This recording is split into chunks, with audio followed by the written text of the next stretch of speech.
Hello everyone and welcome to GPVWC. Once again we are here with Super League for the third time this year, and for the first time this year of course we're at the Bahrain International Circuit. That's kind of how these things work. We go to one Grand Prix circuit every single time. The Bahrain International Circuit is obviously one that has been in the news recently because unfortunately the real world Bahrain Grand Prix has been cancelled. Luckily sim racing is not significantly affected by real world events, and so we can still have this event, and I'm quite pleased with that. I think it's a really cool track for racing. I like the fact there are three long straights kind of back to back to back. It always lends itself to yo-yo effect racing, where you get one person passing another driver and then slipstreaming their way back through and swapping back and forth and back and forth. It's a really well designed track actually, and one thing that I've picked up on from speaking to the drivers is that it's quite bumpy, meaning it's going to be quite a challenge for the drivers to navigate. But hey, drivers are all here for challenges, and it's going to be a good one, I'm sure. My name's Caitlin Penny, as you can see on your screen. Ross McIntyre is not quite here yet, but I'm sure that he will be in time for the actual race, and especially in time for qualifying in just a couple of minutes. I am joined by by our broadcast director, Remco Zeeuw, who is joining us as usual. And in just a couple of minutes, we're going to talk to you about the qualifying session and see who ends up where on the grid. Well, as there's a big crash on our screen right there. Luckily, unlike the Australian Grand Prix, there are no big shake-ups of the order to talk about. No massive penalties that affected drivers up the front of the field. There were a few penalties which we can go over in just a minute, but as you can see, it hasn't really affected the drivers' standings that much. Jan Grankvist, who won the first race of the year, has stayed at the top of the standings, but Loic Meunier, after winning the Japanese Grand Prix, has gone second now, just 5 points behind at the head of the field.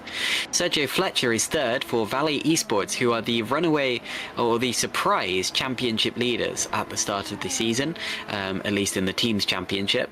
Tom Stevens is fourth, mainly due to consistency so far. He hasn't really had any standout performances just yet. Of course, did pick up a podium thanks to some penalties in Australia, but we're used to seeing a bit more from Tom Stevens, and I'm sure that we will get more as the season goes on.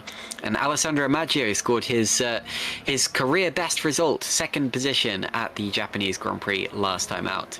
Magorki is sixth, then it's Martin, Jakob, Winnick and Bock, the top 10 in the standings as it stands, although Norbert Jakob, who is 8th place there, is actually not going to be here today, despite scoring his first top 5 finish last time out in Japan.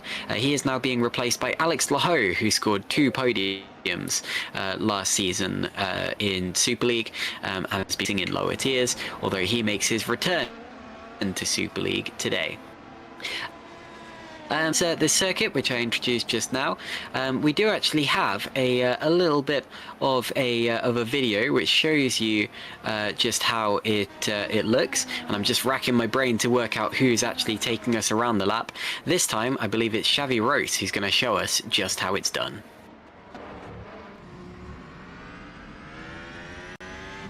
Alright, starting the lap at Bahrain International Circuit, flat out down the main straight. DRS open, over 320 kilometers an hour. Heavy braking now into turn 1, hogging the inside curve but not going over it. Easy on throttle, turn 2, turn 3, very important to get a good exit here. DRS open again. Now we head into turn 4 with another strong braking. Grab most of the curve here at the exit, careful not to slide in the rears.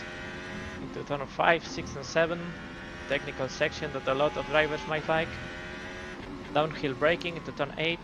Very important to stop the car here to get as early as possible in traction. Now into turns 9 and 10. Very tricky, very easy to lock up the front tires. Onto the back straight, PRS open. Reaching top speed again. It's also another good overtaking opportunity for the race. Heavy braking now into turn 11. Using as much of the track available here on the exit. Now through a very fast turn 12, and we prepare on the exit for turn 13.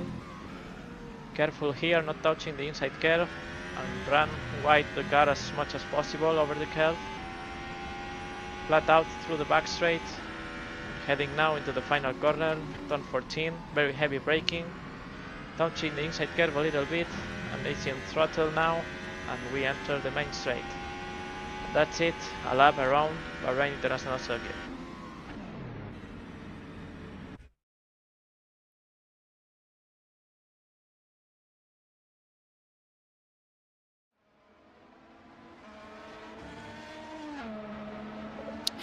Fantastic. Now, as you saw from on board, it is a circuit with 2 main parts. It's got the long straights, the 3 long straights that I brought up before, connected by tight corners, but it's also got a much more technical, much more sweeping section in the middle, which you're seeing one of the drivers navigating their way through right now.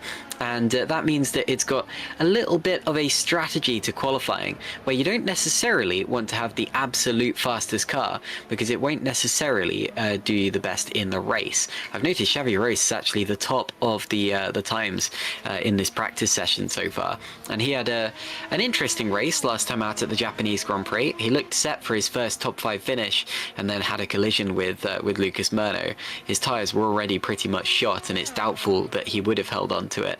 but unfortunately ended up coming away with pretty much nothing, well, absolutely nothing at all, other than a face full of tyre barriers.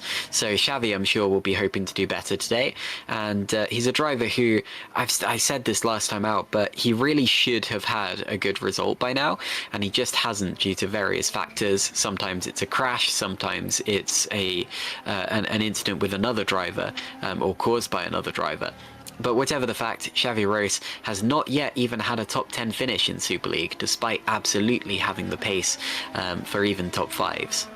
I am delighted to say that I'm now joined by Ross McIntyre. Ross, as we watch Ross going off the track, different Ross of course, how are you doing? And also, how are you looking forward to this one? I'm doing very well, thank you, Caitlin. Yes, better late than never, I suppose. But yeah, good to be back. Good to be here on a Thursday night in Bahrain as well. Really excited to see what we've got in store for us this evening, as Magui does stick it right to the top by over half a second, in fact, and then rips the rear of the car off at the checkered flag. Qualifying could be potentially quite crucial here. In the Superlights race, there was not as much overtaking, I think, as a lot of people had hoped. It was not DRS trainee, but there was a little bit of that going on. Everyone was just following each other, just trying to stick it single file, see what they can do, and just wait for the pit stops. I'm very much expecting a 2-stop race.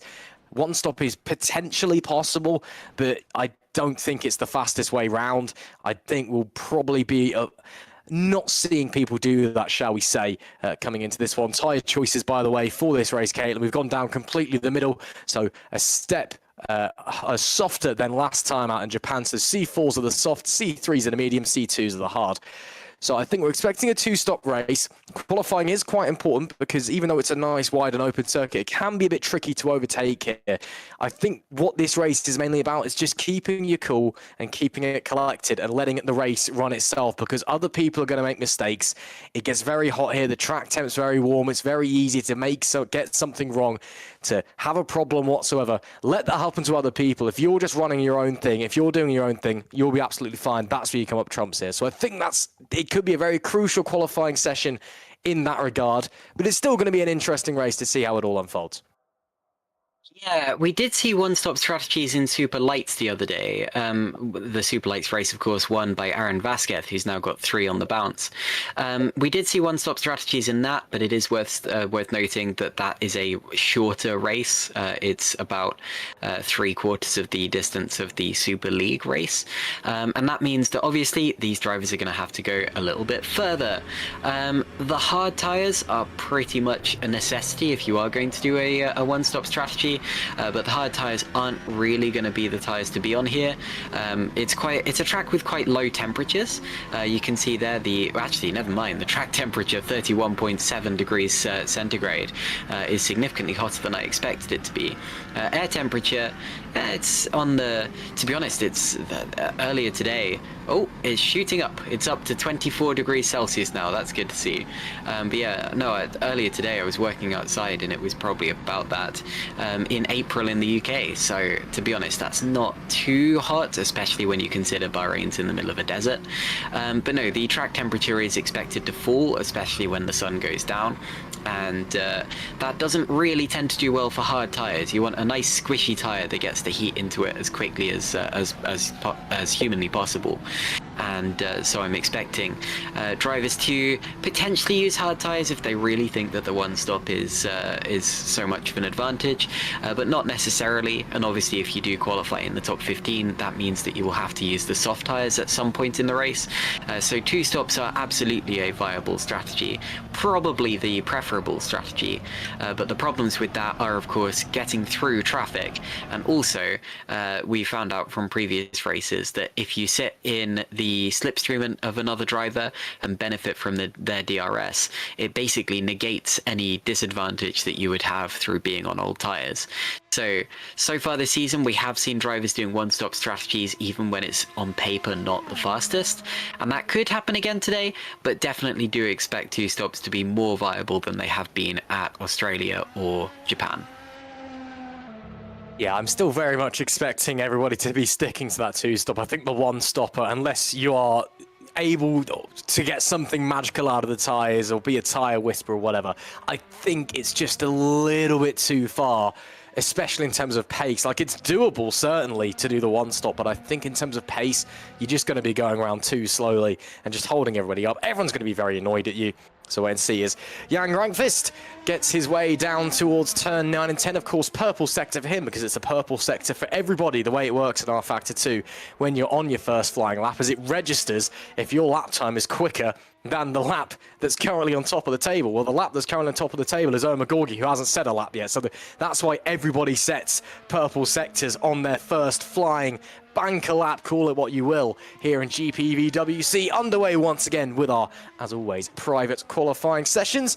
So we'll wait to see what Jan is able to do, and if he is able to get a solid enough time early doors. Of course, did win the first race of the season, did Jan, at the Australian Grand Prix, but won it very much not on the road. Omar Gorgi crossed the line P1, was penalised post-race, in fact, a couple of weeks later, which did hand it to Jan. And then he tried to make an alternative strategy work last time at Suzuka.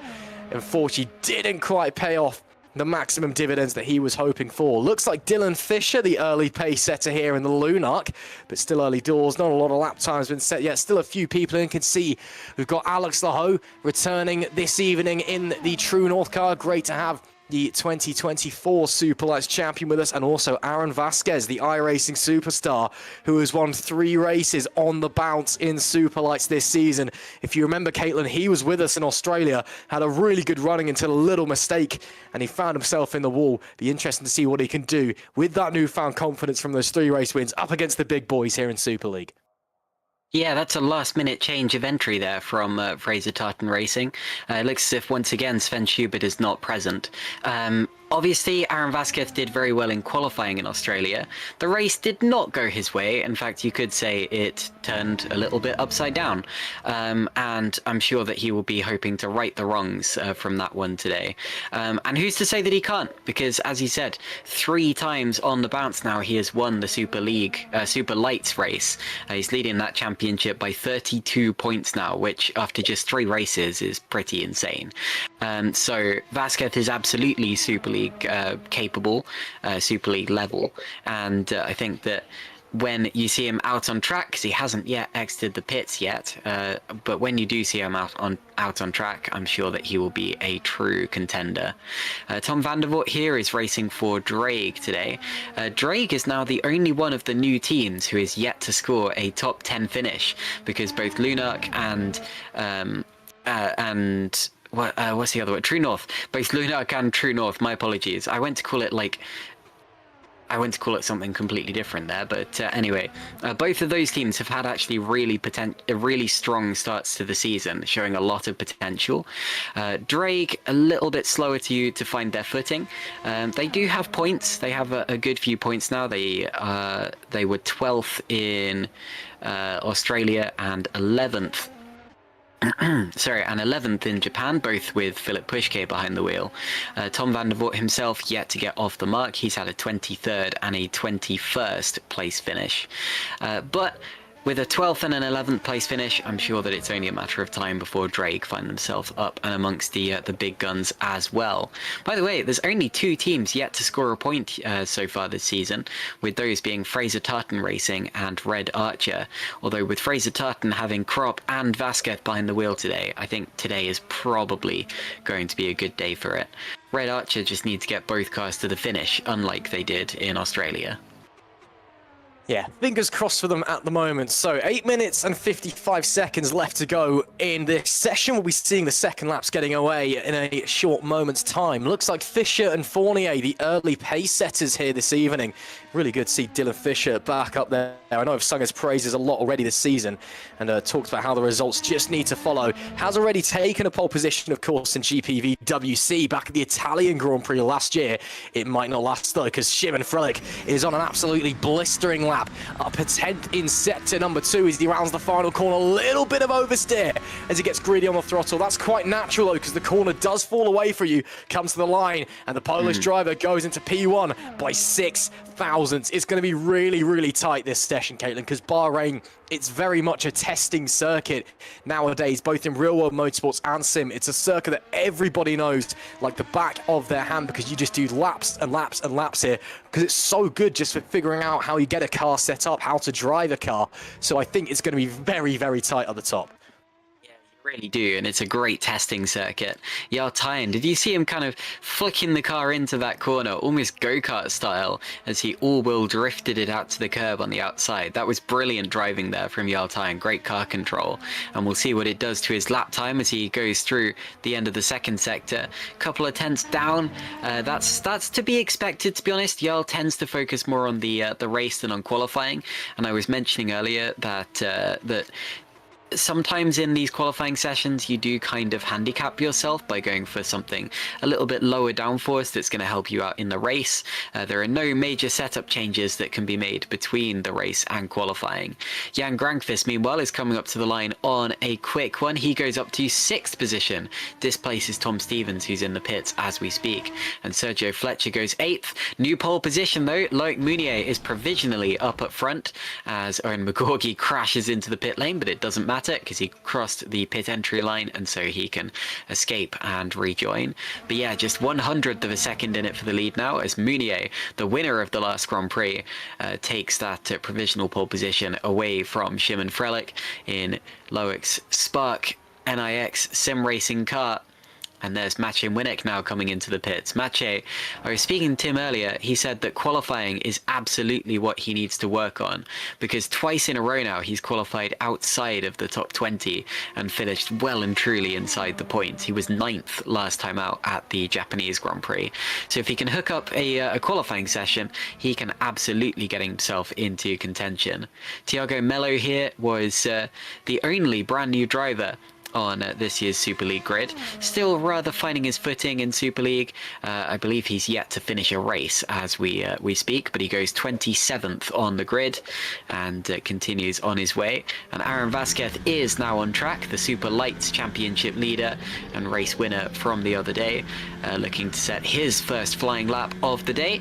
And well, I was wondering just then, Russ, when did he actually find out that he was going to be doing this race? Because as far as I remember, he wasn't on the spotter's guide. So this must have been a rather last-minute thing. And that Super Lights practice is definitely going to help him out a lot here.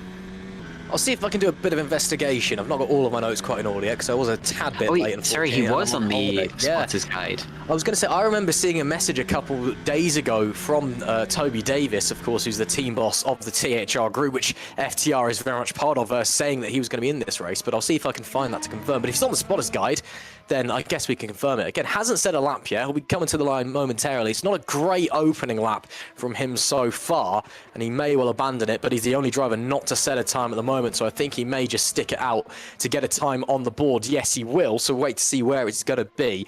Again, though, qualifying in Australia went very, very well for him as he does stick it into P20. Qualifying went very, very well for him in Australia. Obviously, he's won 3 Super Lights races on the bounce as Tom Stevens, now purple in Sector 1 on the run out of Turn 10. And again, we know the guy's good. He turned up a lot last year in Super Lights, a couple of Super League races as well, and it was looking okay. We know what he's capable in other simulators. He's clearly put the work in the off-season here at GPVWC, and that's why he's got 3 very dominant Super Lights race victories under his belt already.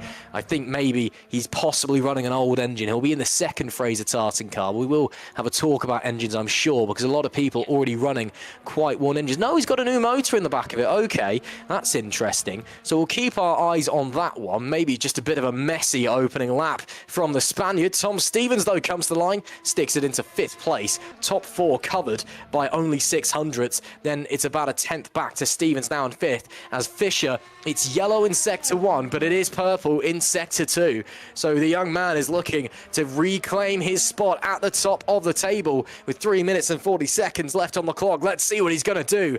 As Dylan Fisher comes to the line, only goes second with 2 purples by 7 thousandths. The top 3 covered by 100th of a second. This is millimeters we're talking about, Caitlin. Yeah, absolutely is. And as the time's ticking down, it's becoming more and more important. 3.5 minutes to go in this session. And it's usually about this time that drivers are thinking about that one last run, the one that's going to really matter and be the be-all and end-all of their sessions. Loic Meunier may just about get time for one more after this.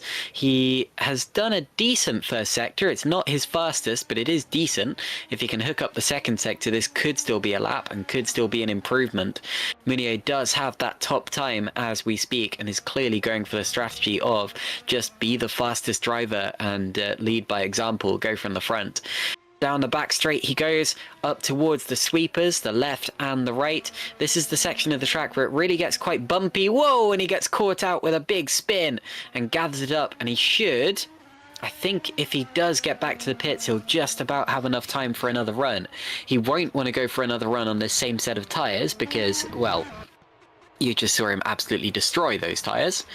As we now watch Xavi Rose, who we were on board with at the start of this broadcast, and down the back straight, down the start-finish straight he goes rather, with no improvement, could potentially set himself up for one more flying lap. We have seen drivers going for back-to-back laps so far. In terms of the order, by the way, it's nearly a case of what you see is what you get. We do have one grid penalty hanging over these drivers. Jukka-Pekka Laulu in the Super Venturi car has a 3-place grid penalty from the last race. So wherever he qualifies, he is going to be starting 3 places lower, although right now he is 25th, so that would put him right at the back of the field, and it looks like that's where he's going to stay. But as for everybody else, this really matters now. This is really going to be where they start the Grand Prix from. And Luke Mitchell now emerges from the pit lane in that Lunark car, setting up for the start of this lap. Mitchell, who again is a driver I wasn't expecting to see here today.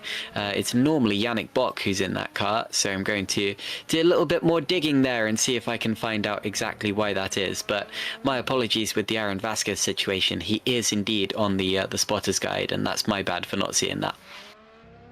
Oh, it's all okay. Still time to figure out what's going on. Yeah, good to see Luke up here with the Super League boys. Again, Luke, one of the drivers who's become a real mainstay in Superlights over the last couple of seasons, put in some great performances for Kings Racing, especially Mexico last year. Rings heavily in my mind, where he did lead most of the race and looked like he could have well won it. Ended up finishing P2 with a bit of late drama at the end of the day. Rose goes P11. Does have time for another lap if he wants to stay on the push. Just in terms of the engines, just want to touch on these quickly with the last 30 seconds remaining. Most people running new engines. We've got no new engines in both of the Super Venturis. Jukka-Pekka Laulu's is massively more worn than Jan Grankvist though, but again he does have that grid drop, so they may just have wanted to take that. We've also got no new engines for Valley Esports. They're both down to 70% wear on those, and the first Red Archer VRT car is around about 50%, and the first True North car as well is only on about 40%, which, yeah, I'm going to assume that that is the car we've got Alex Laho in for this round, I would like to say, potentially. As the checkered flag does come out, Murno does not improve for Lion GP, so he'll start 17th. Brazilian will be very disappointed with that one. But now then, it gets a bit serious, Caitlin, because this is all what it comes down to. It does, and I'm keeping my eye eagerly on the timing screen to see who does what. Jeffrey Fournier in the middle sector. He has very good second sector times. I'm being told that he has quite high wings and is running very well in that middle sector in particular. Out through the, and you can see it there. Look at that purple timer in the middle sector. This is a real contender for pole. Is this lap by Jeffrey Fournier? He's coming down the penultimate straight towards the final corner, and we'll see just how close he gets to that very top time. And it's a true purple as well, meaning he's not just faster than the leader of the session, he is faster than everybody else who has been through that sector so far. Tyan is also on a good one. McGorky finishes a lap and goes 6th, and Meunier has a purple first sector. We'll see what Fournier does. Fournier stays 4th, Tyan stays 9th, so no improvement from either of those drivers. Meunier's kicked up a bit of gravel, and look, he's well down in the second sector as well. I don't think this is going to be an improvement. Tom Stevens misses out on pole by just 9 thousandths of a second. The top 4 drivers are separated by 100th, and Loic Meunier comes out of the final corner to try to seal the deal. It's going to be no improvement, but it won't matter. Loic Meunier, I believe, has pole position. I'm just scanning to see if anybody is going quicker, and they are not. So it will be Meunier on pole position, and the top 4 drivers are indeed separated by just 100th of a second. The top 6 separated by a 10th of a second. Half a second would take you down to 21st place. 1 second would take you down to 25th, and the entire field is separated by just 1.9 seconds. That is fantastic. Loic Meunier is on pole alongside Dylan Fisher. Great qualifying for him. Then Tom Stevens and Shimon Frelick 3rd and 4th. Jeffrey Fournier is 5th. Mark Schluter is 6th. Then it's McGorgy, Martin, Tyan and Soriano. Jose Soriano there, 10th place in the Rhodes Formula Racing car after a strong performance last time out.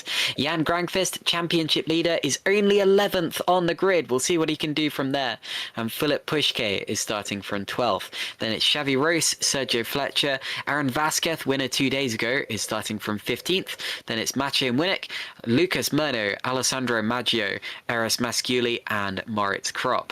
Maggio was saying earlier he thinks he'd be lucky to finish in the top 20, and with a kind of qualifying performance like that, he does have a lot of work to do.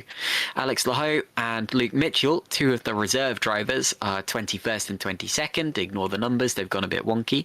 Thomas Vogt is 23rd, and then it's Oscar Soltero, Jakob Ekalalu, Danny van der Neert, Tom van der Voort, and Thiago Mello, who will round out the grid of 28 drivers. Fantastic stuff.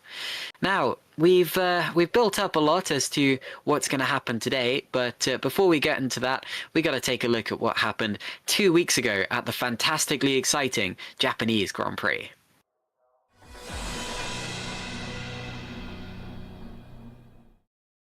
Hello everyone, and welcome to GPVWC and the Suzuka circuit, the classic circuit of Japanese motor racing that's going to be the host of the second round of the 2026 GPVWC World Championship.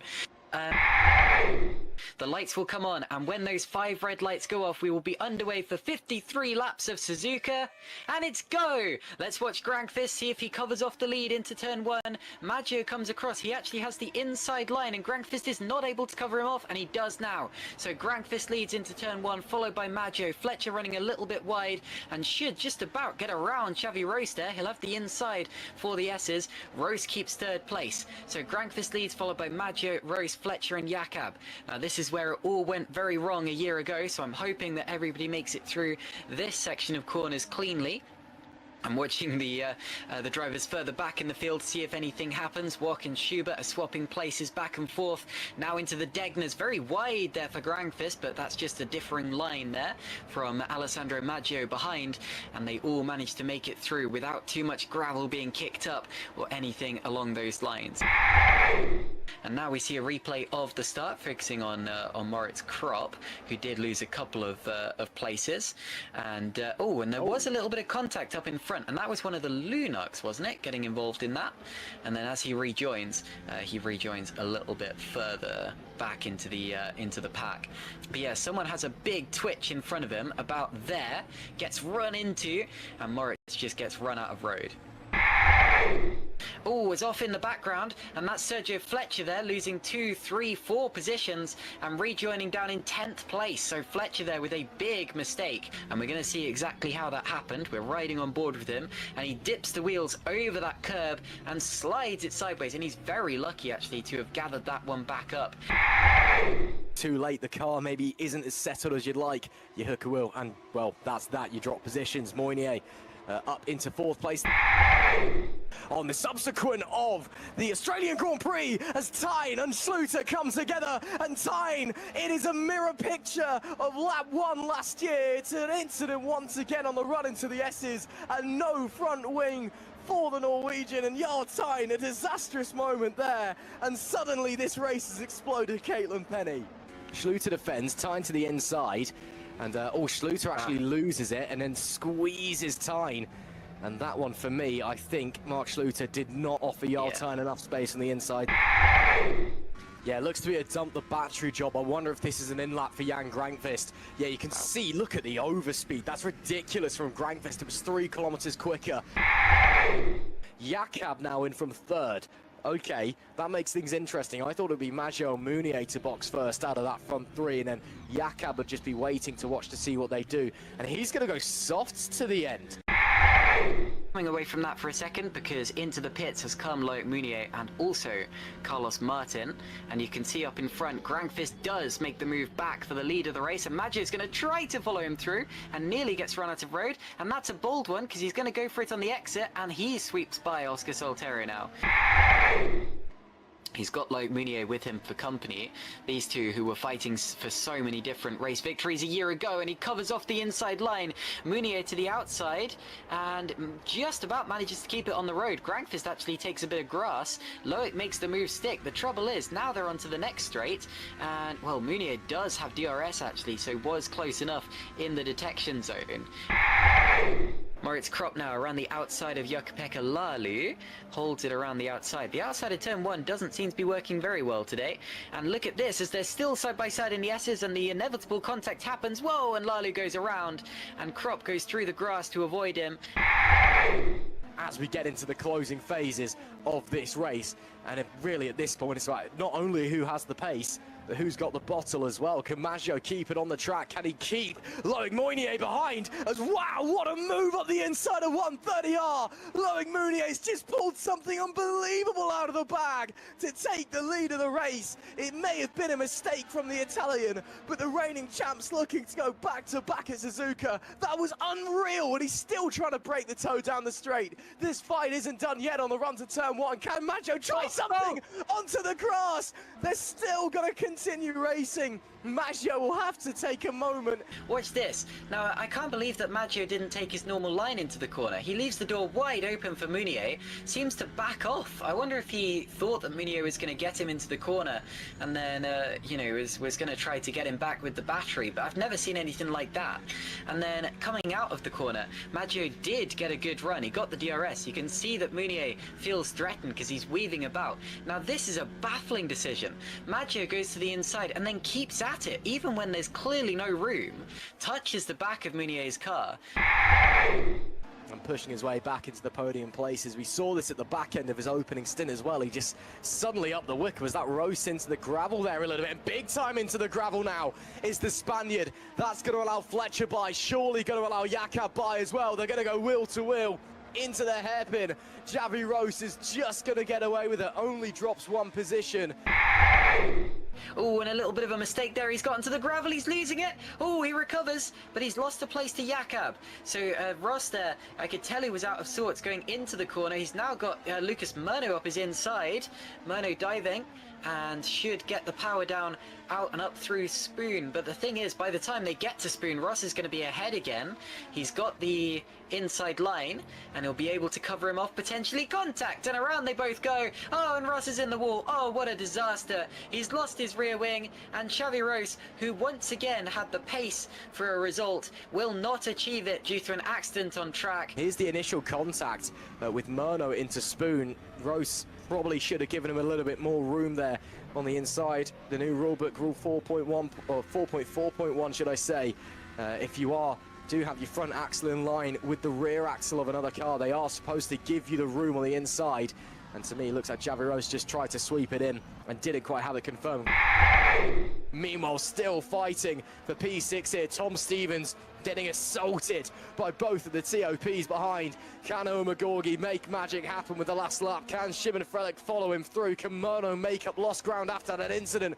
Look at Stevens trying to break the toe. Magorgi will sweep by. Can Frelick join him as well? And he will just about, I believe. Yes, he does.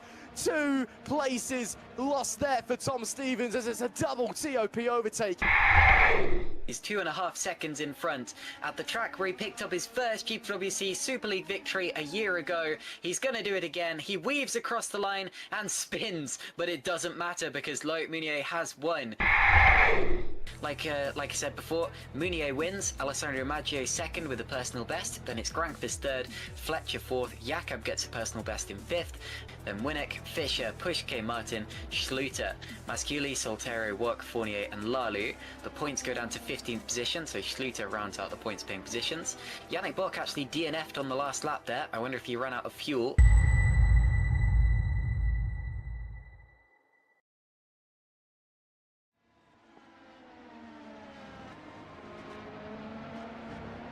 Fantastic, welcome back, and as always thank you to Toby Davis for putting together that highlight reel. As we mentioned earlier, there were a couple of penalties that came out of it, nothing quite as sweeping as we got in, say, Melbourne earlier this year, where we had some real drama with the race result and even a win being taken off Owen Magorgi. But yeah, the main penalties in this one, Magorgi himself, oh, I'm looking at the wrong thing, aren't I? I'm looking at the Melbourne results. So yes, Magorgi himself ended up actually gaining a couple of places as a result of... Oh, no, never mind. My apologies. In my mind, Shimon Frelick was the TOP who finished ahead of him, but it was actually Magorgi 6th and Frelick 7th. And Frelick has now been dropped to 13th position thanks to a 10-second penalty at the last race. That one was for an incident with Dylan Fischer and Moritz Kropp. There was also a 20-second time penalty for Lucas Murno. Murno ended up down in 13th position for that one. No, he didn't. Sorry, I'm looking at the wrong thing again. Ah, damn it. Lucas Murno ended up down in 15th position as a result of that 20-second time penalty. And he's actually now had a time penalty at both of the previous races. So Murno is unfortunately racking up a few penalty points so far this year and needs to get on top of that if he's going to keep on scoring good results. Mark Schluter has a 10-second time penalty for his collision with Jarl Tyen. I said at the time that was pretty much a slam dunk, no real surprise there. And then the only other penalty was Jakob-Pekka Lalu for an incident with Moritz Kropp. That one, it was an understandable mistake to make. Lalu just kind of made an error and went into the side of Kropp. It happens, but at the same time it was clearly his fault, so understandably so, Lalu has a grid penalty and will start from the back today. But yeah, no real changes to the higher parts of the result. Obviously Frelick lost a 7th place finish, but none of the top 5 were affected like we saw in Melbourne. And that's what we like to see, isn't it, Ross? We don't really like to see races being decided in the steward's room. We like to celebrate the winner as they cross the line and know that the result is going to stand. Yeah, it's always a bit awkward when you have to come in for the next race, but like, oh, actually, sorry, they've not won, have they? As we do have checkered flag in the warm-up session. Looks like Carlos Martin quickest in that one. He was running the soft tyres, though everyone else seemingly sticking to the mediums here. Of course, the top 15 in qualifying. We've changed the rules again for this season, so it's no longer you start on the tyre which you set your best lap in qualifying in if you're in the top 15. It's just you do have to use that compound of tyre at once during the race. Again, that's typically the softs. Everybody's seemingly running the mediums, though, in the warm-up session. So that, again, tells me that, at least for the top 15, you're certainly looking at a two-stopper, a soft medium, or any mix-match variation there or thereabouts. Maybe hards if you want to give it a go, but in super lights, the hards wasn't a particularly strong race tyre. We'll wait and see what's going to happen in this one, but I'm expecting everyone to be starting on the mediums or thereabouts anyway. And then again, we've just got to consider those engines as well. Looks like the Valet guys, the Valet guys are running worn engines as Alex the Ho sticks it onto the top of the session for a bit of fun late in the day, because why not? He goes 2.5 seconds quicker, faster than Carlos Martin as well. Clearly, Alex just setting a qualifying lap. He's also on a worn engine in what is Norbert Jakab's car. But Alex is jumping in this evening. Great to have him back, of course. He was racing with us last year in Super League. Is now down in Formula Sprint 1 this season, just to meet up with his own schedule a little bit better. Who else has got worn engines? I mentioned the Valet guys, didn't I? Also, the Super Venturi guys, their Supra engines also a little bit warm, so they'll be a little bit off the pace. Jan Grankvist only managing 11th in that session, and he does have a better engine than his teammate Jakob-Pekka Lalu, who of course has that 3-place grid drop as well we need to consider.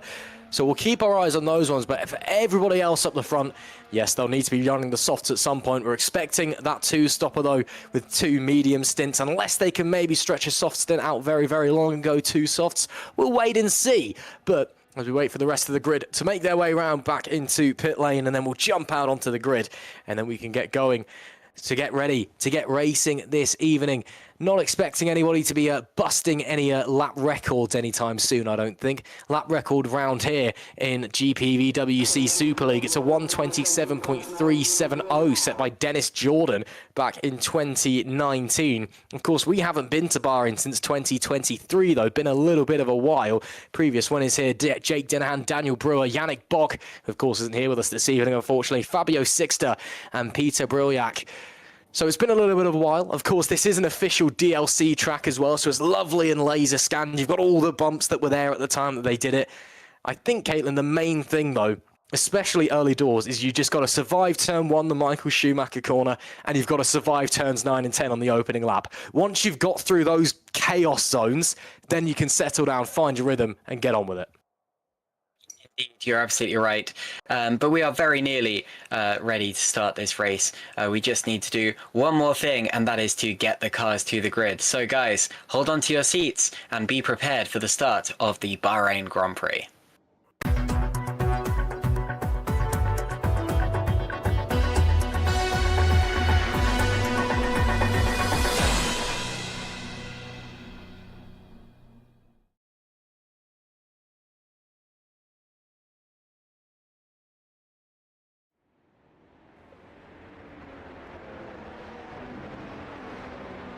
So here we go then, away on the formation lap, and we're ready to show you exactly how they line up for the start of this Grand Prix, with 57 laps ahead of us and 28 cars set to do battle. So, Loic Mounier took pole position in one of the closest qualifying sessions that we've ever seen in GPVWC Super League. Like I said, just 100th of a second separated these 4 cars that you see here, with Fischer second, Stevens third, and Frelick fourth. I've heard that Stevens wasn't necessarily happy with his lap. He says he threw away a chance for a pole position. Jeffrey Fournier is fifth, then it's Mark Schluter, Owen McGorgy, and Carlos Martin, the top 8. Carlos with a fresh engine, unlike his teammate, who you will see in just a few minutes time. Jarl Tyen is P9, then it's Jose Soriano, Jan Grankvist is P11, and then Philip Pushke P12. So the championship leader having to go from 11th place on the grid. Xavi Rose is 13th, then it's Sergio Fletcher, Aaron Vasquez, and Maciej Winnick. Winnick, one of 3 drivers, we believe, starting on quite a worn engine rather, that's already run 2 Grand Prix distances. Lucas Murno is 17th, then it's Alessandro Maggio, Aris Masciuli, and Moritz Kropp, who is in P20, followed by Alex Laho, Luke Mitchell, Thomas Schwach, and Oscar Soltero. Alex is another one of those drivers using quite a worn engine there. But with most of these drivers, you can assume that they're using a fresh engine. Danny van der Neer is P25, then it's Tom van der Voort, Thiago Mello, and Jakob Ekalalu, who had that 3-place grid drop, and will start from the very back of the grid in the Super Venturi car. Super Venturi trying to maintain their place in this championship fight, their 2nd place in the team's championship now, behind Valley Esports with 2 podiums to their name. Valley still looking for their 1st win of the year though. Ross, we're coming out of the final corner now, approaching the starting grid. And I'm looking forward to this one. I always do, but especially today, Bahrain is going to be quite something, with strategic racing and 28 drivers ready to do battle. Oh, we cannot wait, Caitlin Penny, as Mounier takes or gets ready to take his pole position slot. Dylan Fisher alongside his best qualifying since pole position at last year's Italian Grand Prix. Again, you just got to survive turn 1 and then got to survive turns 9 and 10. Once you're through that, you can get your head down and race on for 57 laps here, but it's all to play for. And Loic Mounier, what's going through his mind? Is he going to be taking the championship lead for the first time this season? Let's find out. So we await the lights, the 5 red lights that you see on the right-hand side of the screen. When they go out, we will be underway for 57 laps of racing here at the Sakhir International Circuit in Bahrain. We await them. We're still waiting. We can't really see them, so it could start at any second. And let's see if Munier can cover off Fischer going into turn 1. Away they go now. Munier does lead away. There's a yellow flag. I hope nobody stalled at the back there. Watch for Tom Stevens coming through the middle now. Does Stevens found a gap? He goes to the outside into turn 1 and gathers it up and keeps it on the inside actually of Dylan Fischer, who will get the run up towards the top of the hill. They're still side by side. Chim and Frelick now looking all over the back of him, one way and then the other. Fournier takes a little look as well, little nosedive up the inside, and Stevens is around Fischer now, up into second position. So Munier leads from Stevens, Fischer, Frelick and Fournier, 3 F names in a row there. And now they go down the hill towards this tight and technical section. This is one of the slowest sections of corners on the track, and then this left-hander here, this double left-hander, is the hardest on the brakes. You can lock up the brakes so easily by getting the tyres unloaded as you go through there. Now onto the back straight. This is going to be one of our DRS zones where overtaking will be so prevalent later on, but realistically you've just got to stick with the driver in front of you and make sure that you're still in contention for the longer straights that this leads into. And then the sweepers, the brilliantly fast sweepers that the drivers love so much, that brings you out towards the end of the race.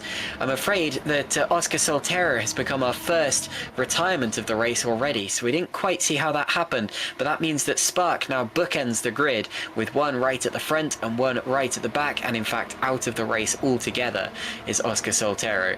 But at the end of the first lap, Munier still leads, followed by Stevens, Fischer, Frelick and Fournier, and now we see if Slipstream will come into play. Schluter getting closer to Fournier, getting closer and closer. He'll take a look now, goes to the left-hand side. That will be the outside for turn 1. Tyens fighting with Grankvist in the background, 2 of the championship contenders from last year, and Grankvist is down, well, maintains 12th position, which is where he qualified, and Jarl Tyen is in 11th position. Now you see the tyres that the drivers are starting on as well. Nobody starting on the hard tyres. That's interesting. I mean, we expected that. The hards were not the preferred tyre when speaking to the drivers earlier on, but interesting to see absolutely nobody going for that one, Ross. Oh, somebody's off. Oh, and it was it's Soriano, and he's gathered it up again, but he's back on the road. Surprisingly clean first couple of laps outside of that one then, but yeah, looks like the hard tyre is being very much avoided. And Soltero, our sole retirement so far from this race, will continue to follow Jarl Tyen as he can see if he can get past Soriano in that Rhodes Formula car after he did have that little moment.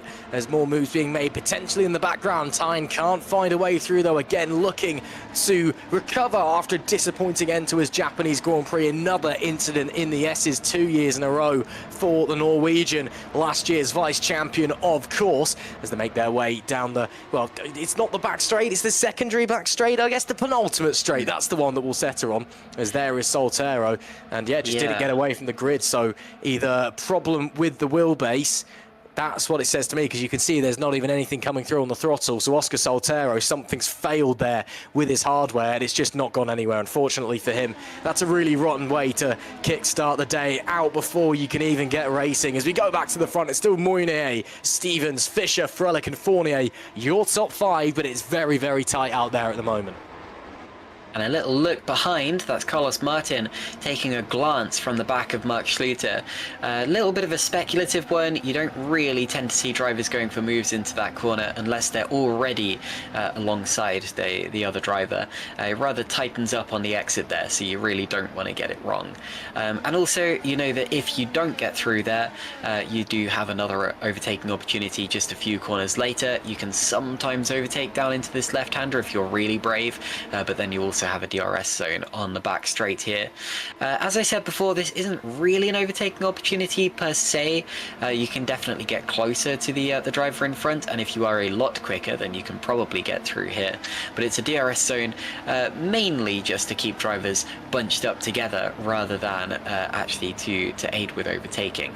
It's towards the end of the lap where everything really happens, but because it's a short lap, you don't really have to wait that long before you get another chance.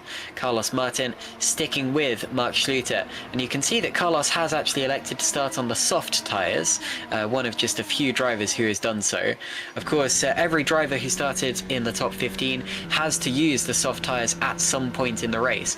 And that makes me think that you were right for us about the two-stop strategy. I think the majority of these drivers will be going for that. Meanwhile, Fischer and Frelick have been swapping places. Frelick is now up to third in that TOP Esports car. Yeah, nice stuff from Frelick as there's moves further back as well. Just an update on Oscar Solterra. Actually looks like the engine just shut down on him while he was on the grid. Even though he was in neutral, the thing just conked out and he couldn't get it going again. So a real shame for him there as issues bringing a close to his day. Frelick though, looking racy, looking pacey early doors. Dylan Fischer still there or thereabouts. He'll be a little bit disappointed, but the young man just needs to keep his head on his shoulders. He's still on for a very strong result, even though it's still only lap number 4 in this race. Mounier and Stevens already, though, trying to break away, and I'm sure Frelick now as well from this little train behind. Stevens is in the DRS range of Mounier. Frelick, though, is not. He's got a bit of time to make up. Of course, the DRS activation range in GPVWC, 0.7 seconds, 7/10. That's the distance to the car in front you need, or less, in order to utilise the DRS. It's less than last year, and it was your standard second gap, so it just makes it a little bit more exciting. You don't have to rely on the DRS, or you can't rely on the DRS as much, should I say, to try and get an overtake done. Let's follow Tom Stevens in second place. I think he may have actually just dropped out of DRS range a little bit. No, but I can see that the rear wing is open on that THR car, so he'll try and... No, it is closed, in fact. So he's actually not quite in it, just for obviously running very little rear wing here at the moment. So Stevens is just outside and is actually dropping back a little bit. Wonder if Mounier, trying to dump some of the batteries, Carlos Martin and Mark Schluter go side by side and wheel to wheel. Martin on the softs, and they do bang rubber on the way up the second straight into turn number 4. Martin with the inside. It's not a given, but he does get it done unless Schluter gets the switchback, which he will try to do. Martin gets a bit squirrely, and they're still side by side, still banging wheels, and this is as tight as you like between two very experienced drivers. Martin gets it slightly sideways again. Schluter off the road. Now there's contact. Schluter has to get out of it as he nearly drops the car, and he'll lose a position to Javi Rose as well. Carlos Martin getting the elbows out early doors here in Bahrain. Schluter got a little bit of impatient there. It was very much shoulders out racing, going up and down the hill there as they were bumping and barging off of each other. That was all pretty much fair. Okay, admittedly it was a little bit on the rough side, but it was pretty much fair right up until that right-hander, the one with the braking zone, where Schluter got a little bit desperate and poked into the back of Carlos's car, and that could very easily have resulted in them both going round, but as a result, only Xavi Rose ended up gaining a position. Xavi's actually had a really good start to this race. He's up 6 places from his starting position now, and that's the most of anyone. So Xavi really on a charge in these early stages. Is he one of the drivers on soft tyres? Because that would potentially explain it, but it has also just genuinely been a good start to the race. He is on soft tyres, but no, he's not. Okay, never mind. Just a very good start to the race. So Xavi is doing this genuinely, and he's doing this cleanly, and he's picking off cars one at a time. I really think he's got to score a top 10 finish today. This has to be his time, otherwise when is he ever going to get it? But yes, Xavi Rose up into 7th position at the start of this one, and he now chases off after Carlos Martin, who hopefully doesn't have any damage from all of that shoulder barging we saw a lap ago. Yeah, fingers crossed for him in that regard. I think he probably will have got away with it. These cars are very fragile most of the time, but sometimes they're surprisingly strong. So I think he will be okay, and the car looks straight enough anyway. Yep, no difference on the toe. Carlos Martin will continue onwards in that Holland Racing Team machine. Is on the soft tyre though, so he'll need to stop earlier than everybody else around him, of course, who are on the mediums. And then you'd expect him probably going medium to the end, I would imagine. Depends how far that Carlos Martin can take that C4 soft rubber. We'll wait and see what the Spaniard has in his locker as they make their way down the penultimate straight. And no one really close enough to make a move just yet. Stevens is now in the DRS range of Mounier up in front. and have started to bridge the gap a little bit to Shimon Frelick behind. So potentially with a bit of battery dump, Tom Stevens could be thinking of something here. You can see him gaining. He's not going to be close enough, though, into the Michael Schumacher corner, and he'll have to settle for second. But now that he's got that DRS back, it could potentially be advantage Tom Stevens in the battle for the lead of the race here on lap number 7. Indeed, he's on the back of him. Tom Stevens, I don't believe, has actually led a race yet this year. At least he's not done one on pure form. He may have cycled to the front during a pit window at some point, but realistically, we haven't seen Tom Stevens fighting for wins just yet. I knew that was going to change at some point. It absolutely had to, and Tom definitely has the pace for it here today. Going through the double left-hander, turns 9 and 10. And then out onto the back straight, and he will get, I believe he's within DRS range now. You're absolutely right, Ross, that it's hard to tell when somebody's actually got the DRS open due to these small rear wings, but he did have the DRS open, and now goes up through the left and the right. The DRS, of course, has been replaced in the real world by active aero now. You won't see the front wings flipping up and down like you do in reality, but we do still have the rear-most part of the active aero. But it still works just as old-timey DRS did, where you have to be within a certain range, and then you can activate the DRS and use it as an overtaking boost. And Tom Stevens is going to do that now. He gets the DRS open.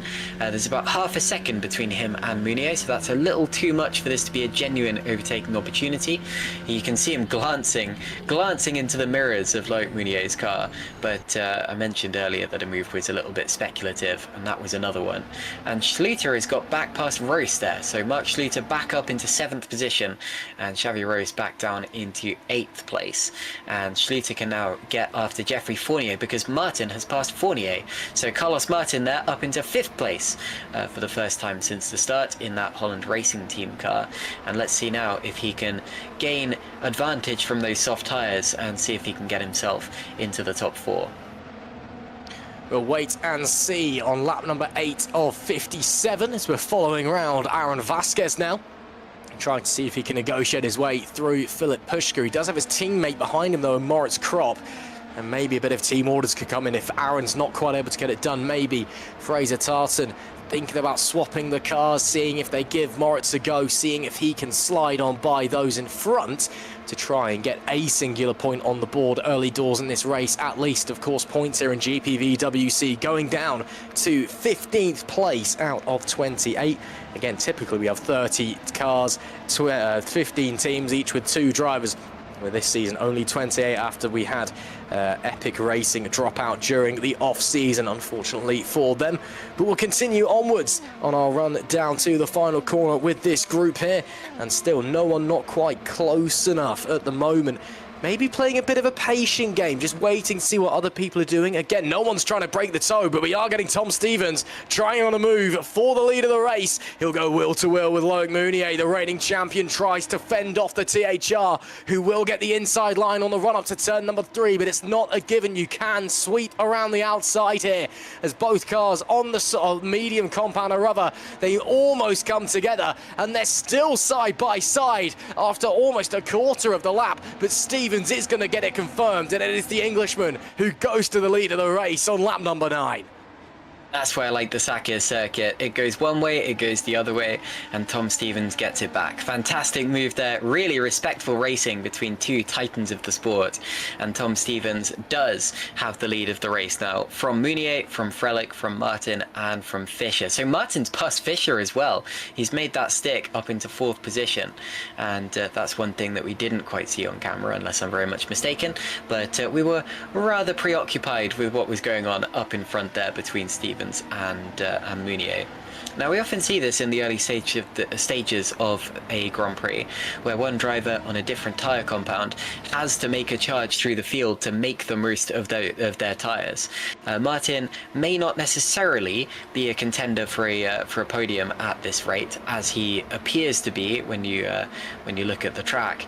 But of course, he's running his own race and running his own strategy, and every move that he picks off is another step up that ladder.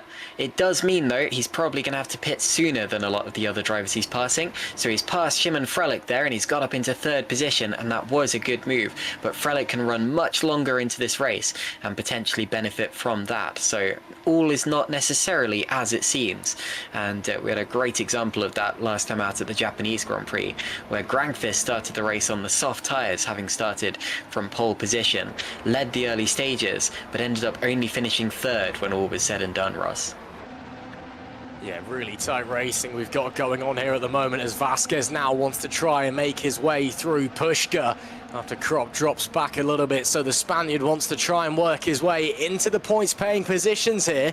Can he find his way through? Might be trying to set it up for turn 11 as they come through 9 and 10. Undoubtedly the trickiest part of the racing circuit, where you're dropping downhill, you're braking while turning. So easy to lock up the inside front as all of the weight gets thrown to the outside of the car. Vasquez with a late dive after it looked like Pushka tried to pull the dummy, but he's got it well wrong. Nearly drops it with a half spin, and he'll drop down 1-2 places there into 18th as Minek gets through. Almost Luke Mitchell following in the Lunark as well. So Vasquez gave it a good go, but bit off more than he could chew, and he now drops to 18th. Yeah, that was a little bit ambitious there from Vasquez. It looked beautiful. It looked absolutely spectacular as he cut from the outside to the inside. And you sometimes see that as people try to sell each other the dummy. But I think he sold himself the dummy there and ended up going right off into the runoff area with no way of slowing that car down. So that's the danger of a move like that. And Maciej Winnick is now going to get through on Moritz Krop, one of the drivers with quite a worn engine in a field of brand new shiny 100% fresh motors. And Winnick now has a task to hold off Krop again, but he's done so for the time being. 11 laps into this race now, there's a yellow flag, and I think it was a driver further back in the order. I don't think it's any of these guys who we're watching. And it's Danny van der Neert, I'm afraid, in the Red Archer car. Red Archer, one of 2 teams yet to score a point in this championship. And Danny van der Neert will not be bringing one home today, Ross. And we're going to see a replay of it. He's going down into turn 1. And, well, it's a few corners from... Oh, he's going to lose it through turn 2, isn't he? Sometimes you just get a little bit of a kick of power as you go over the curb. And then there's no saving it, because the car just gets unsettled and you have a one-way ticket to the scene of the accident. Yeah, unlucky there for him. Let's go on board with Vasquez and find out what happened here. So we had the defense to the inside. Vasquez then threw it in, but just too much speed into the corner. I think a bit too focused on the car in front rather than the approaching apex. And got lucky to only drop to 18th. That could have been a full spin and down the back of the order for the Spaniard. So a real shame for him, as we'll continue to follow Vasquez around now, who looks like he's really struggling as his teammate runs very wide coming out of the final corner. But also was saying, Vasquez very squirrely on the loud pedal. Top 3 at the moment on lap 12 of 57. Stevens, Moynier and Carlos Martin now into P3 as well, but he is on the soft compounded tyre, remember that now. But the top guys all seeming to starting to close up just a little bit. So Frelick's almost within DRS range of Martin. Fisher is in DRS of Frelick. Fournier is in DRS range of Fisher. So this opening group, after it looked like the front 2, maybe front 3, was starting to break away. Now that Martin's put himself in the mixer on that soft compounder rubber, it's flipped on its head, and suddenly the train is starting to reform, and we could be getting a bit more action on our hands before we see Martin and any other soft shod runners coming into the pit lane. There is only one other out on the circuit at the moment. Actually, that's a lie. There's no one else out there on the softs as it currently stands. Only one other driver outside of Martin who's not on the mediums. That's Lucas Murno, who's on the hards currently. So Martin is it's saying he's on the softs on the timing screen, but it's saying he's on the hards on the live timing. So maybe he is on the softs. Yeah, he is on the softs. Who knows then? So Lucas Murno is on the softs. So those guys will be boxing a little bit earlier. Everybody else is on the medium compounder rubber though. So early doors anyway. Similar strategies, it would seem.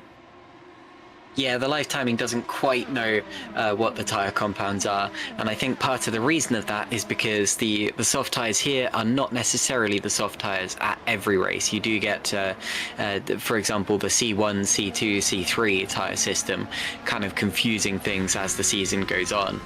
We did have a little bit of a look down into turn 1 there, Mark Schluter and Jeffrey Fournier having a little bit of a scrap as well. We're on board with Mark Schluter as he goes up through the first sector. There's been a bit of a disappointing season for Mark so far, not because he's been struggling for pace like last season. He really seems to have got a little bit of his energy back as far as speed is concerned, but he has had a few too many incidents. He had a big spin at the Australian Grand Prix, he had an incident with Jarl Tyen at the Japanese Grand Prix, and of course also at the Australian Grand Prix he ended up running out of fuel on the last lap. So Schluter, he's got the pace again, he just needs to bring it to the flag and not pick up any penalties on the way. Lucas Murno is another driver who can fall into the same camp with a penalty in both of the 2 races so far this season. So it really goes to show that only practicing your race pace is one thing, and then there's so many other factors that actually influence the results at the end of this one. And the Bahrain Grand Prix in particular has always been an intensely strategic one, because it's quite easy to follow another car here and relatively easy to overtake another car here. The trouble with the overtakes is that once you've got it, the other driver then has your slipstream and can then overtake you back. It's kind of like the Indy 500, and it makes it so that it's not necessarily a race where you want to be stretching your legs. I thought we'd see more drivers stretching their legs last time out at Japan, for example, but Australia in particular was one where I think the drivers mattered a little bit more. In this, it's more the brains inside the drivers that are going to decide the results, and I think as we approach the first pit window, they're going to be racking their brains for exactly what they're going to do. And Aaron Vasquez is still running just behind his teammates Moritz Kropp. They're down in 17th and 18th position in those Fraser Tartan racing cars. But yeah, another thing I was going to mention, Ross, is that what you end up doing is not necessarily going to be the same for drivers at the front of the field and at the back of the field, even if they are starting on the same tyre compound, because there may be drivers at the back of the field who are thinking, well, my only real chance is to go for a one-stop strategy. I've got to get onto the hard tyres and just run as long as I can on those. And there may be drivers closer to the front of the field who know that they're going for a two-stop strategy and who just have to push and make the most of the tyres that they're on now. And it really depends on where you are, who you've got around you, Whoa! and how many wings you've got left on your car, because Thiago Mello will not be going any further than that. And how many wheels have you got as well? That's Thiago Mello done and dusted. We did see a yellow flag out in Sector 1 very briefly. Let's get a replay, but that thing looks like it's gone. Oh, he's actually lost it well before the hairpin at turn number 8. So he could have gone off at turn 2 as well, you know, though. So coming out of turn 2, this is turn 3. As he drops it to the inside and then pinballed his way off the wall, I would assume.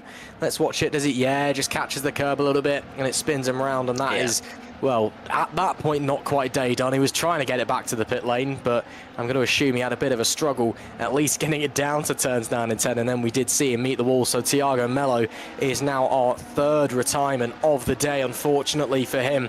That curb, it catches people out. We saw it in Superlights as well. Sometimes, through no fault of your own, you just touch it a little bit wrong, and it just spits you straight back out to the inside wall. It's really, really horrible, but that's racing. Sometimes it's a bit brutal, sometimes it's heartbreaking, sometimes Lady Luck is not smiling down on you, and that's what's happened to the Brazilian there, unfortunately. Our 3rd retirement of the evening. Yeah, 3rd retirement of the evening, and also his 3rd retirement in 3 races. So, unfortunately, Thiago Mello yet to finish his Super League race, and that's surely got to be his goal going forwards. As for his teammates, Lucas Murno, he is still running in 13th position. You'll see him come into frame any second. Well, there he is, coming through the penultimate corner. And I was mentioning before how he's had a few penalties to his name. Lion GP will be looking for better as the season goes on. He now has Jan Grankvist on his tail, and Grankvist has actually lost even more positions from the start of this one. Jan, of course, started in 12th position today, and he's down, well, he started in 11th position, my bad. He was running in 12th position at the start, and he's all the way down to 14th position, which is very un-Grankvist-like. He sometimes has races like this. I remember Jeddah and Spain last year were examples where he just kind of had off days for no apparent reason. But at the same time, Jan will be a little bit surprised, I expect, not to have been able to keep up with this first DRS train at the front of the field, which currently seems to extend from first place down to about 11th position. And in 11th position is Jarl Tyen, who is another driver who has yet to have a really strong result so far this season, but I think that's not due to his own doing, as he was involved in an incident in both Australia and Japan, and neither of which were his fault, Ross. Yeah, not having the best run of the green of the moment, unfortunately, is he. I'm sure that at some point something will go right, but yeah, he must be very, very frustrated, I can imagine. We'll push onwards, though, with the rest of the race. Lap 16 of 57. And you've got to now be thinking, OK, Carlos Martin, when's he coming in to get rid of the soft compound of tyre? Probably not too long now for the Holland Racing Team driver. He's doing very well to hold on to that third place, though, at the moment. And we'll continue round onto lap number 17. Could be under a bit of pressure, though, from his former teammate behind in Shemin Frelick. And I don't think he's got the... No, he does have the DRS, does Carlos Martin, but just not quite close enough to make a move. In fact, it looks like no one's really quite close enough to make a move as it currently stands. But again, it's just playing that waiting game, especially for Martin on that soft compound of rubber. Everybody else around him will know that there's no point really trying to fight him because he's on worn tyres. He'll get out of the way pretty quickly, and everybody's there or thereabouts. As I do say that, though, Mounier up the front, starting to extend a little bit. Tom Stevens has now dropped outside of DRS range, so the Frenchman, of course, started on pole position, lost out to Stevens some laps ago, regained that position, and now trying to stamp his authority on this race and prove that he is the man to be controlling from the front. And Mounier is back in the lead. Mounier re-leads the race, and he's actually pulled out over half a second already from Tom Stevens. So did Stevens make a mistake, whereas Mounier just slingshotted his way through and used that momentum to carry him off into the lead of the race? But you're absolutely right, and I have to thank Remco de Zeeuw for bringing that one to my attention. But yes, Mounier has retaken the lead from Tom Stevens, and will continue out in front for the time being. And I'd like to see a replay of that if that's okay, if Remco can find it. If not, that's absolutely all right. But at the same time, and into the pits comes Carlos Martin. So we were anticipating it. We didn't know exactly when it would be. The soft tyres can run a little while into the race, and I expected if he'd wanted to, Martin could have kept going for a few laps longer. But Martin does pit. So now for the moment of truth, of course. If he was to go for the hard tyres, and I'm not saying that's what he will do, then that would be a one-stop strategy. I think he's going to go for the mediums and try a two-stop. Let's see what it is. He comes out of the pits. He is on the mediums, and I think that's a pretty straightforward two-stop strategy here, where he's just got to benefit from the clean air in front of him until he catches the next car, and then he's got to pass, and catch up to someone on a similar strategy to him who can help him along, Ross. Yeah, so a bit of clear air at least for the time being. He can get his head down and just focus in after a very, very solid early stint. He will be boxing again from that medium rubber, though. So definitely a two-stopper for Carlos Martin. Again, two-stoppers seem to be the order of the day for everybody out there. I don't think anybody's going to be trying anything different, to be honest. So, yeah, just needs to get onto the back of that train, get his head down. He's had a very good opening stint. Of course, the disadvantage he now has is if he goes two mediums, everybody else that he was fighting with is going to be using the softs at another point during the race when he'll be on mediums, presuming that's the strategy he's going for. So then it's a question of, is that pace genuine from Carlos Martin, or was it just a case of the soft tyres really are that good and he could be in a little bit of trouble later on if they manage to get back into these train-type situations? As there is now a little bit of a gap between Xavi Rose and Mark Schluter in P7 and 6 respectively. So Schluter's opened up the gap a little bit, and Fournier, in fact, has just dropped down into 6th because Schluter has seen the gap open on the inside into the Michael Schumacher corner and heads on through. So that is the German up into 5th place, and now maybe thinking about setting his sights on Dylan Fisher for 4th as well. But clearly the opportunity presenting itself, Schluter going, thank you very much, we'll head straight on through. But some gaps and some differences now starting to form. We'll wait to see how it's going to unfold. Indeed, so Mark Schluter, 5th position in the race, just a couple of tenths of a second, well, about 7 tenths of a second behind Dylan Fisher. Might still just about have the DRS. Obviously, it's harder to work out this year where a DRS train starts and finishes, considering it's 7 tenths of a second that we're looking for, rather than one full rounded second.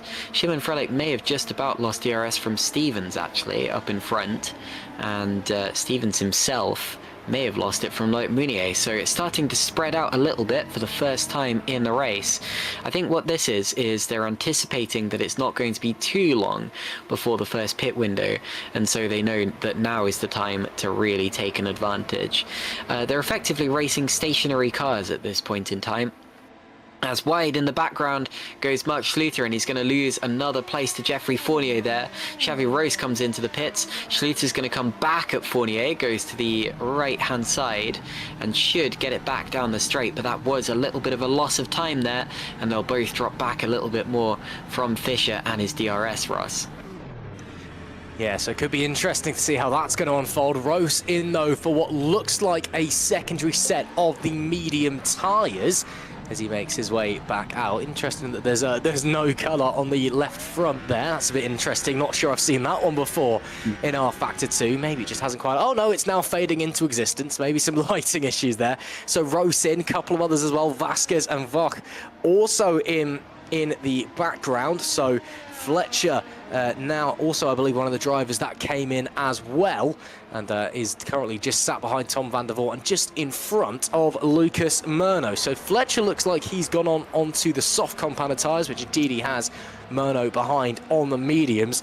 Again, if you're using the soft tyre in the middle stint, it can work. I mean, in an ideal scenario, if you do have to use the softs and you're going to medium stints, you'd be thinking pace-wise it would be best to go with the softs tyres last, because obviously the car's a little bit lighter. It's easier to manage the temperature and the wear of them because the car's lighter, because there's less fuel. It's just basic maths and physics, I suppose. But maybe people wanting to take him for a medium stint just to try and keep the pace up. Fletcher, little look to the inside there, decides against it, ducks back into the toe, but is very heavily pushing for a way round Tom van der Voort at the moment, and seeing if he can get through the driver on very old mediums. A lot of pit stops taking place now. Stevens, Frelick, Fisher, Fournier, Granqvist and Pushke all in the pits, and I think it's well and truly evident that the first pit window has begun. We're looking back from Tom Stevens now. That tyre thing, I don't think it is a lighting glitch. I think it's just a shadow, but you'll see it come into existence now, the colour on those tyres, and you'll see that it is, well, we actually can't really see it from that angle at all, but yes, Tom Stevens has come out just in front of Jukka-Pekka Lalu, who is yet to stop from the back of the grid. Stevens on the medium tyres. I think everybody who pitted is probably on the medium tyres, unless we're missing anything dramatic. And Stevens is behind Carlos Martin. So Martin has used the fresh tyres to push and get ahead of Stevens. Stevens' stop may have actually been in preparation for that, or may have been in reaction to that. But it does mean that Martin will potentially have the net lead of the race. He does have a disadvantage in terms of tyre life, of course, when his tyres are slightly older than Tom Stevens, and that may make itself a little bit more evident later on in the race. But Martin has indeed taken potentially the net lead of the race. He's ahead of Tom Stevens on the road. Yeah, so all changed there as Mounier now in from the race lead.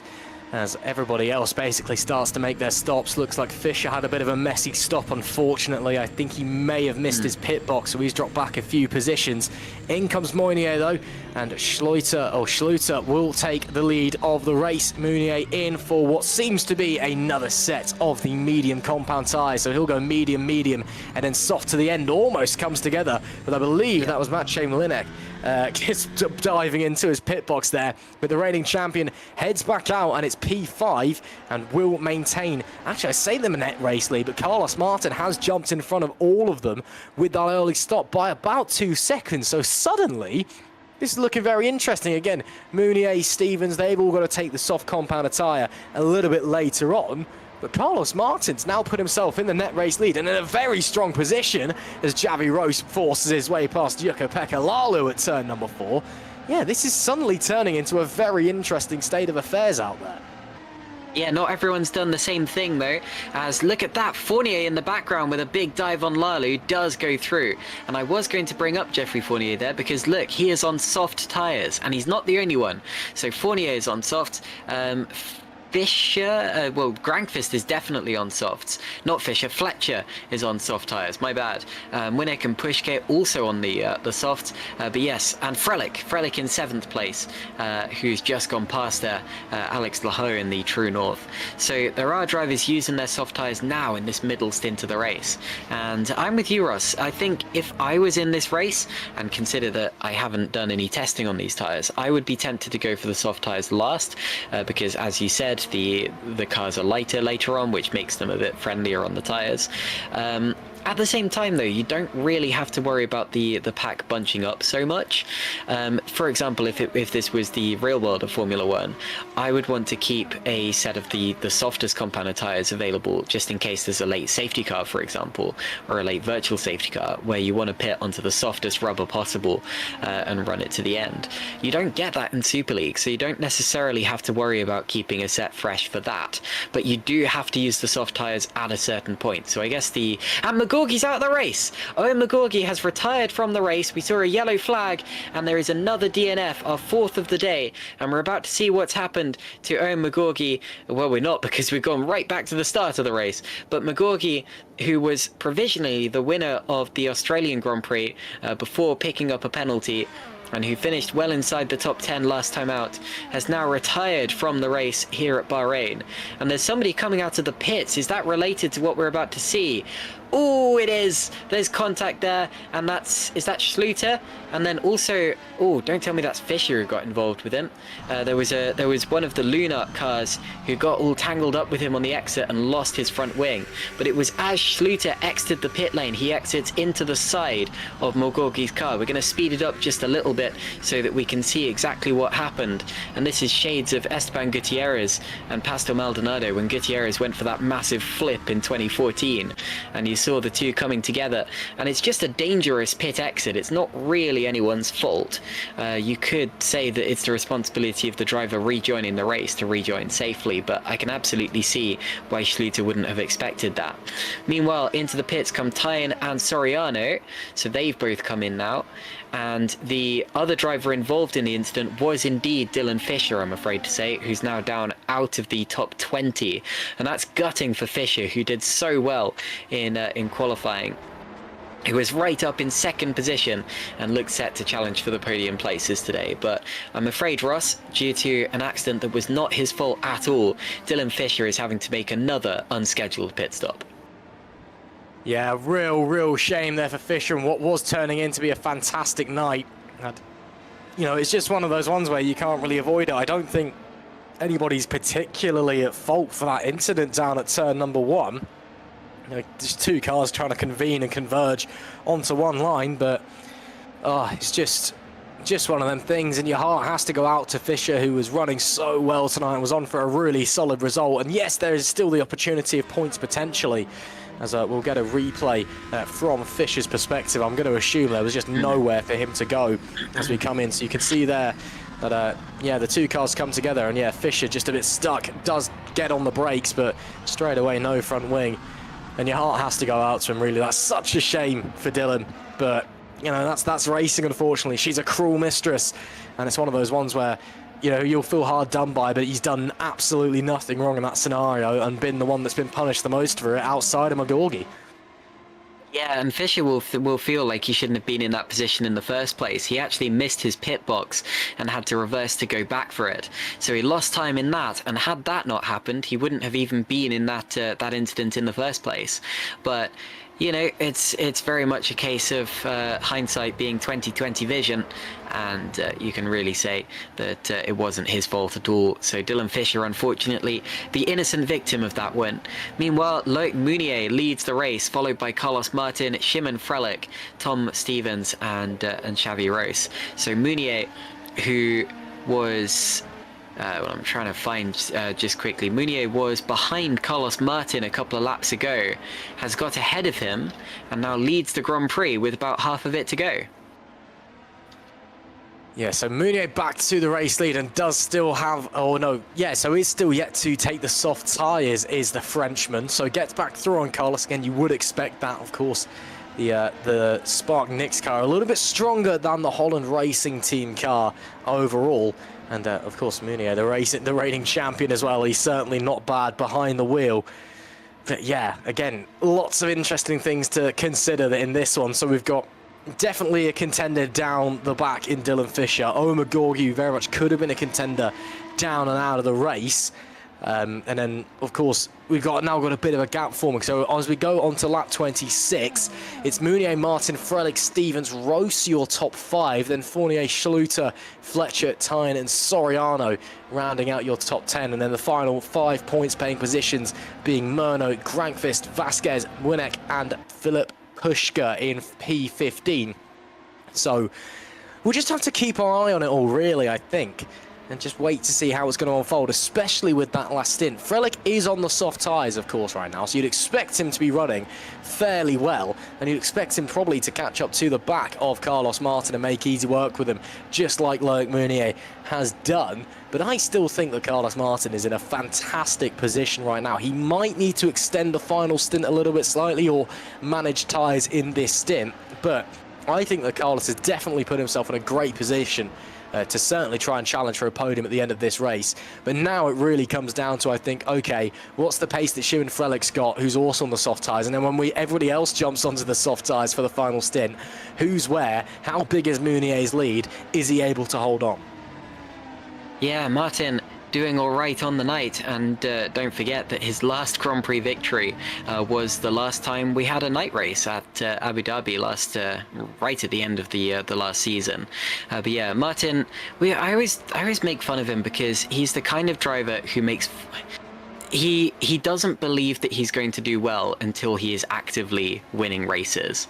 You know, you always ask him what his chances are, and he genuinely doesn't believe that he's going to finish in the top 10. And then he goes out and he does something like this.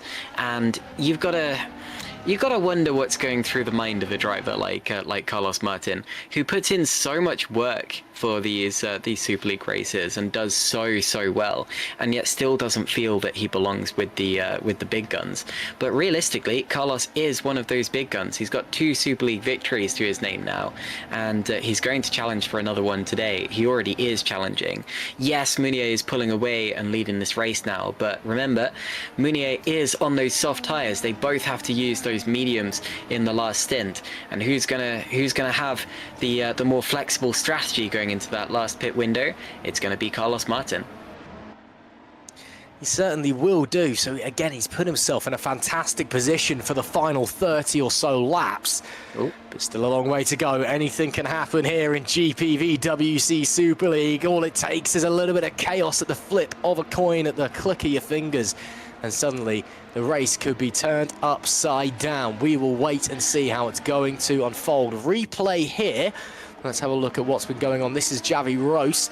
I'm assuming this is either a moment or something along those lines as he comes down into turn number 10, and yet just gets it locked up a little bit, gets it a bit sideways, and that's what demoted Rose down a position there.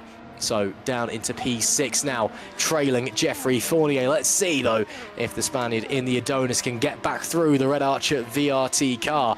The Red Archers, may I just add, Fournier, I believe, has a fresh engine, but the other Red Archer car does have a very, very worn motor in the back of it. That is Danny van der Neet, who is down and out of this race. So I guess that works out well in terms of saving engine for Danny van der Neet, I guess, for later in the season. But Fournier is out there with a fresh motor in the back of it. In fact, I think basically everybody up to Jan Grankvist in 11th does have a fresh motor in the car. I just want to double check that quickly. But yes, to my eyes, that would appear to be the case. So Jan Grankvist is leading the way in terms of people who want a really, really poor car, motor behind them. Then as well, Maciej Młynek in P14. He's also on quite a worn engine. As is Aaron Vasquez as well, actually. But apart from those guys, everybody else with the fresh motor in the car. So they've got maximum power available at their disposal. They do indeed, and Xavi Royce used that to retake 5th position from Geoffrey Fournier. And as we were watching that, Jarl Tyen made up a position on Sergio Fletcher as well. Fletcher, one of the Valet esports drivers, and Valet have been having a tough day so far. Remember, at the end of the last Grand Prix, they were leading the team's championship. As it would stand, they would lose that lead well, I'm trying to do maths on the fly, which is never a good idea, but they would almost definitely lose the lead of the championship as it stands. There's a yellow flag out there, and Moritz Kropp, I think, just lost a couple of places, I'm afraid to say. So I think something may have just happened to poor Moritz, as Schluter has now got past Fournier at the same time. So Schluter back up into P6 as it stands, overtaking Geoffrey Fournier out there on the track.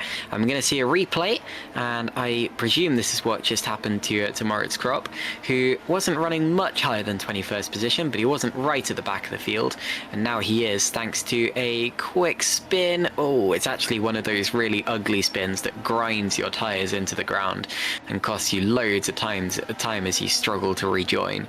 And yeah, no wonder he's at the back of the grid after that, I'm afraid.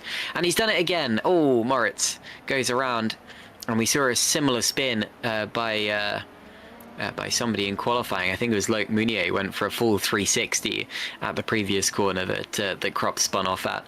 But he is now properly going to drop towards the back of the field. I forgot there were actually a couple of drivers behind him still, so he's 22nd out of 24 cars. But anyway, it's going from bad to worse for Moritz, and you can see he's really struggling for traction now.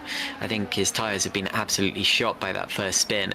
They'll be overheating, and they'll be doing him no good whatsoever. And Moritz is wagging his tail like an excited puppy.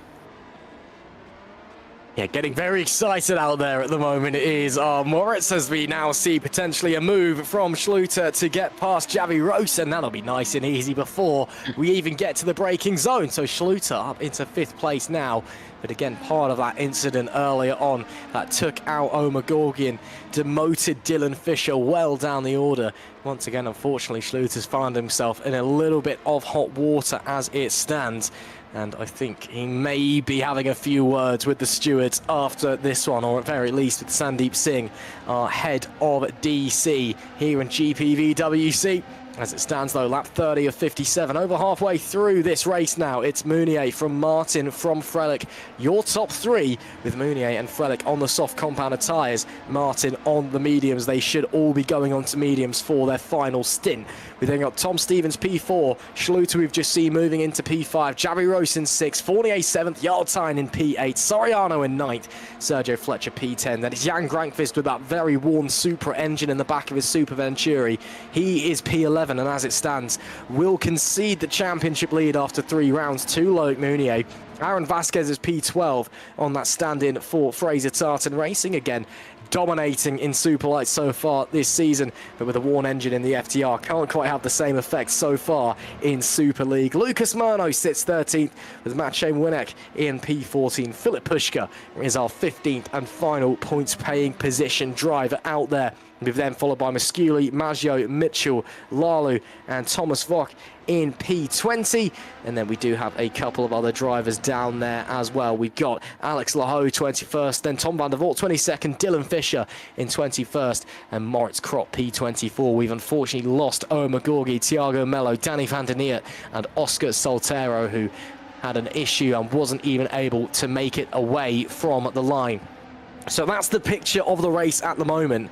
And as I've been saying, Caitlin, I think it just very much does come down to who's on what tyre and where are they when it comes to the final stint. I think this is a race that's gearing up to be very much in the hands of Loic Mounier. Frelick on that soft tyre, the TOP just hasn't been able to get going. Yes, he's under a lot of pressure from Stevens behind in the THR, but I think as it stands for the most part, I think Mounier is sitting pretty happily up the front and is just continuing to build that gap over those behind. Yeah, I think Mounier is definitely in the best position as... I mean, it seems obvious to say considering he's leading the race, but you don't always see the race leader being in the best position strategically, and I think now he is. In terms of strategy, you're probably wondering when the second pit window is going to kick off. I would expect it to start in about 5 to 10 laps. The reason I say that is because if you think about it, Carlos Martin earlier on was the top driver who started on soft tyres. He pitted after 17 laps of the race. And if you counted backwards from the end, obviously that would take you to about lap 40. So if you pitted on lap 40, you would end up doing 17 laps to the end on softs. Although, as you mentioned earlier, Ross, it is easier to drive soft tyres at the end of the race, as you see Jarl Tyne now up the inside of Geoffrey Fournier, going through into 7th position, and he does make that move stick. Behind him, Soriano and Fletcher are quite close. Soriano actually passed Fletcher about 2 laps ago and is now trying to extend that out, and it's a double move from Tyne, not quite, and he's left it wide, and it looks as if Geoffrey Fournier is going to be able to come back at him on the exit of the corner, has to slot in behind him, but that was nearly an overtake from Jarl, followed by what was nearly a mistake as he ran a little bit wide. Fournier twitches about behind him, and they get away with it yet again somehow. But yes, Jarl Tyne up into 7th position. But yeah, as I was saying about strategy, it's easier to run softer tyres towards the end of the race, simply because your car's lighter, and so you're scrubbing the tyres a little bit less. And so I'd expect the final stint on soft tyres to actually be a little bit longer than 17 laps like we saw earlier. Call it 20 or 22, and that would start in about 5-6 laps time. Is when we should start to see the second pit window begin. And of course, for the drivers who are starting or who are pitting onto another set of mediums, that could be any lap now, really.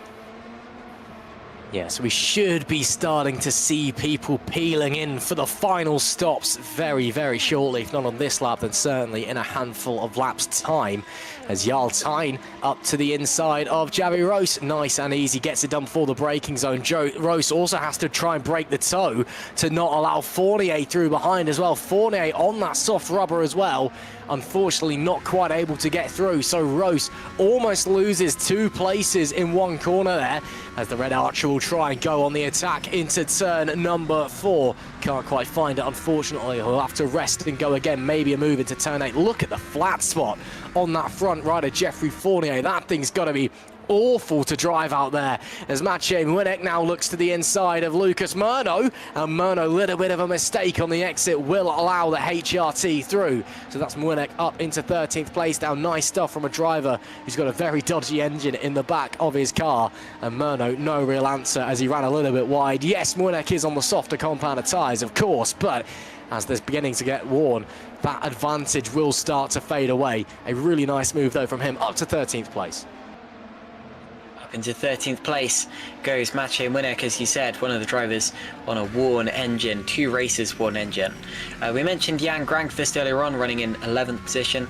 His engine has been used for 1 Grand Prix so far this season, so it is a worn engine, but not quite as worn as the likes of Maciej Młynek. Geoffrey Fournier, we're riding on board with, has an absolutely fresh engine, as does the majority of the field, and as a result, it kind of cancels itself out a little bit, where you don't really gain an advantage, you just prevent yourself from gaining a disadvantage. Fournier has recently been gaining and losing positions. He's passed a couple of drivers, he's lost those positions again. You can see Philip Pushkin out on Lucas Murno, up into 14th position, goes through.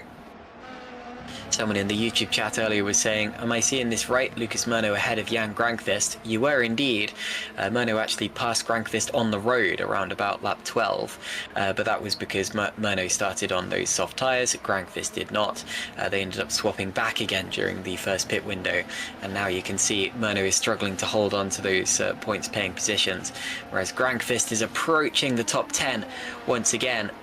And with about 23 laps to go in the race, we're still setting up for that second pit window. Here is Jan Grankvist, championship leader, who's set to lose that today to Loic Mounier, and I think it's pretty much a guarantee at this point that that Loic will take the championship lead. Obviously, I'm speaking a little bit too early, and it's very early in the season to be talking about the championship. Tom Stevens is doing well both in the race and the championship standings, currently 4th in both. Gets a big twitch out of the final corner though, but still gets to open the DRS, which will tow him closer to Frelick.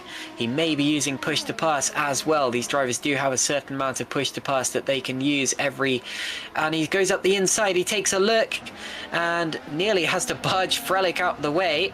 Frelick does get the traction on the exit. Up the hill they go once again. They've got Carlos Martin directly ahead of them, so Frelick also gets the DRS. Stevens takes a look to the left. They touch a little bit. Whoa! Frelick slides wide into the side of Stevens' car. They keep rubbing on the exit, and Stevens does go through into 3rd position now. So Mounier leads from Martin and Stevens and Frelick, but again, we've seen drivers rubbing wheels all the way up that hill so far today. We've seen drivers getting a little bit impatient with each other. That one looked as if Frelick was going to properly rotate both of them around, and I'm very glad that that didn't end up being worse than it was. Yeah, that was very touchy racing between the pair of them. Stevens, though, up into 3rd place with a nice move there. Let's go on board with Frelick to see what happens. So we can see Frelick defending to the inside. There is actually initial contact on the left-hand side, which is what sends Frelick sideways, and then has to almost try to recover it 3 times as the front end bit and then the rear gave away. It's very awkward losing the car there in turn 4, either when you lose the rear on your own or there is outside assistance. There's the contact that initially sends Stevens around, but if you watch the road, the way it rises and then falls, and it's off camber a little bit as well, where they are on the circuit, so it's really difficult to try and gather the car up. I think Frelick will probably be going to the DC with that one. Don't think he's probably too impressed, but he did very well to hold it and not take out Tom Stevens. Stevens, though, up to 3rd with an aggressive move, and on that medium compounded tyre as well. Interesting there, maybe the soft starting to fall away. We could be seeing the likes of Mounier and Frelick into the pits very soon. That reminded me a lot of the last lap at Silverstone last year when Frelick came together with Mounier and they nearly ended up skittering off like that. And it was a good save from Frelick, you're absolutely right. He did well to gather that up and not take them both out of the race. I think he will feel a little bit aggrieved. I think it looked as if Stevens kind of poked his tyres around, but luckily no harm, no foul at the end of the day. Tom Stevens, 3rd position now, but has the DRS. Oh, he's just about within DRS range of Carlos Martin this time, and stays within that 7/10 of a second buffer. And now we go up the hill once again and over the crest of the hill towards the penultimate straight of the lap. And if he can get himself within about half a second before the exit of the final corner, that's normally when you can tell he's in with a good chance of making that move down towards turn 1. You do, of course, get push to pass, and I started saying before that you get a certain amount of push to pass. I should clarify that, of course. Last year you got a certain amount of push to pass for the whole race. This year you get a certain amount of push to pass that then regenerates when you're not using it, so it's a bit more like Formula 1 and it's battery power. Meanwhile, into the pits comes Mark Schluter with 20 laps to go in the race. This is about the time you would expect to see this last pit window kicking off. He goes onto that set of medium tyres that we knew he was going to use, and he approaches the circuit once again. Now, last time he came out of the pits, there was someone on his left, and they ended up making a little bit of contact. So hopefully this time he gets a little bit cleaner of a pit exit, sorry. It's going to be close, actually, and that's with Alessandro. It's actually with Luke Mitchell, sorry. So Luke Mitchell was alongside him on the pit exit, but this time a little bit cleaner as Mitchell was able to leave him more room, and it looks as if Schluter is going to start spreading his wings once again and flying away from Luke Mitchell and catching up to the rest of the pack, as we wait now to see if anyone responds to that. Time will tell as the rest of those guys at the front will be making their way into the final corner in just a short moment's time. So likes of Mounier and Frelich, when are they going to be coming in? Mounier's now got a 4-second advantage over Carlos Martin. He's clearly pushing and clearly thinking about coming in, if not on this lap, in a couple of laps' time. Martin tries to break the toe. Frelich will stay out for the time being. So these guys up the front happy to run it a little bit longer for the time being. Opportunity maybe for Stevens, certainly thinks about it to the inside. Can't find anything on the Spaniard in front of him at the moment and will stay in P3. Frelich a little bit too far back to try anything, but is still within the DRS range of the THR Mobile in front, as they now make their way up to turn 4. Nothing quite there on this occasion for Stevens. There is Jan Grankvist, who's up to 10th place. Again, a reminder, if they finish as they do, it will be Loic Mounier who takes the lead of the championship. Grankvist has led since round number 1. Yes, it's still early doors, but it's a statement of intent from the reigning world champion to head back up to the top of the standings after 3 rounds of the 2026 season. Grankvist, though, again, we know he's got that worn motor in the back. We know that the Super Venturi cars with their brand new in-house Supra engines, it's very much a trial by fire for them. They've been running very well. Of course, a race win in round 1 for Grankvist and a podium last time out as well at Suzuka, but still maybe trying to get to grips with the reliability and happy to use a worn engine here in Bahrain and take a fresher one later down the line when it may be more of an advantage. Meanwhile, Aaron Vasquez has had a very quietly solid race, moving up to P9 at the moment after a disappointing qualifying. Again, he's won all 3 Superlights races on the bounce so far this season. Was running really well in Australia until he unfortunately crashed out. Here, worn engine in the back of the FTR car, so he's a little bit off pace, but still doing a mega job. It shows you just how competitive the Super League field is as well. You'd think that if someone, and Tom Stevens there all over the back of Carlos Martin, and he's going to get a really good run actually going up the hill. So Stevens gaining and gaining, Martin goes to fend him off. Stevens now has to go to driver's left and try to hold it around the outside just as he did with Szymon Frelich. But unlike with Szymon, there is no contact, and this time Martin is able to hold him off. Martin, of course, a former teammate of Szymon Frelich's. And Carlos maintains that second position for now. Really good racecraft, really good placement of his car. I thought that Stevens was actually going to go to the inside because Martin, yes, he was covering him off, but didn't complete that covering off maneuver. And Stevens could probably have tried to duck even tighter into the inside, but probably thought that Martin would keep coming across. So Mounier continues to lead by 5 seconds. Martin is second, then it's Stevens and Frelich is now back within DRS range of Stevens as a result of all of this. They've been holding each other up just that little bit more, and Yartine is now going to be involved as well. So both THRs now in this battle for the podium places. Szymon Frelich sandwiched between the two of them, and Carlos Martin the cork in the bottle at the front, and they're all going to be close enough coming out of the final corner for an attempt at the guy in front. This is going to get really hectic, and that's wide. Szymon Frelich's made a mistake there in the background, and into the pits now comes Carlos Martin. I think if he hadn't done that, he would have been overtaken anyway, so that's not going to make much of a difference. And Szymon Frelich is into the pits as well. So both of them in after Frelich made that error running wide at the final corner. Xavi Rose is in as well. He's still on course for potentially his first top 10 finish in Super League. Jan Grankvist is in. Maciej Winnick is in. So the second pit window is well and truly open. And now they make a beeline for the exit. Szymon Frelich rejoins the track just a couple of car lengths back from his former teammate Carlos Martin. They do have a car between them actually, Alessandro Maggio in the Valley Esports car. And now up the hill they go once again, and Frelich's got to make that move as quickly as he possibly can on the driver on a differing strategy to him. And where is, in all of this, Mark Schluter's actually... Mark Schluter sorry, Schluter's ahead of Martin. I wasn't expecting that. So Mark Schluter, who pitted a lap earlier, or 2 laps earlier than these drivers, is actually ahead of Carlos Martin at this point in time. And am I going bananas here? Schluter did pit 2 laps ago, didn't he? Yeah, he did. Yeah. So yeah, So he has made the jump. He's made the jump there, and that was completely unexpected. He's just really benefited from that clean air. And Frelick does go through on Maggio now. So yeah, so Martin as well clearly left it a little bit too long on that set of tyres. Again, he did come in earlier than anybody else because he started on the softs. We've also got Tom Stevens now coming into the pit lane. So let's see what tyres Stevens goes on to. It might potentially be the softs for Stevens as he possibly murders several pit crew members there as he tries to find his pit box. Makes his way in, and yeah, it will be softs to the end for Tom Stevens. Shouldn't be an issue in terms of wear.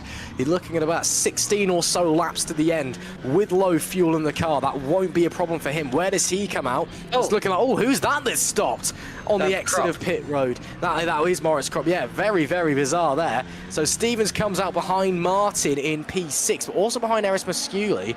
And Moritz Kropp, what is going on here with the Fraser Tartan driver? Is he just trying to get out of the way of people? No, he's slowed for way too long for that to be the thing.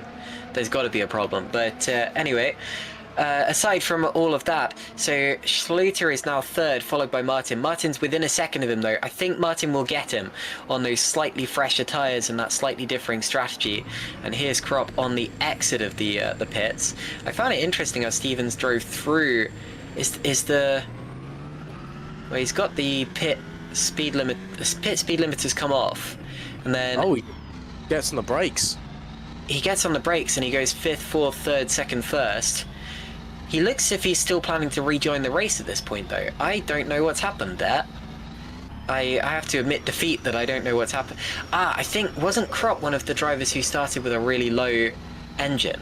Maybe, yeah. No, he wasn't. No, he had a fresh engine, so bang goes that theory. Anyway, is he still in the race? He's going again now. Very strange. Maybe bizarre, he was just trying to get out of the way of everyone, but a bit of a strange way of doing it. Into the pits now, both Mounier and Tyen. Oh, Mounier's not in the pits, so Tyen pits, comes out. Masciuli was the other driver in the pits, and Tyen is just behind the likes of Frelick. Now Frelick, Tyen had just got past before the pits, so Frelick has retaken that position, but not by much. That's still a battle that will be ongoing as soon as Tyen gets his tyres up to temperature.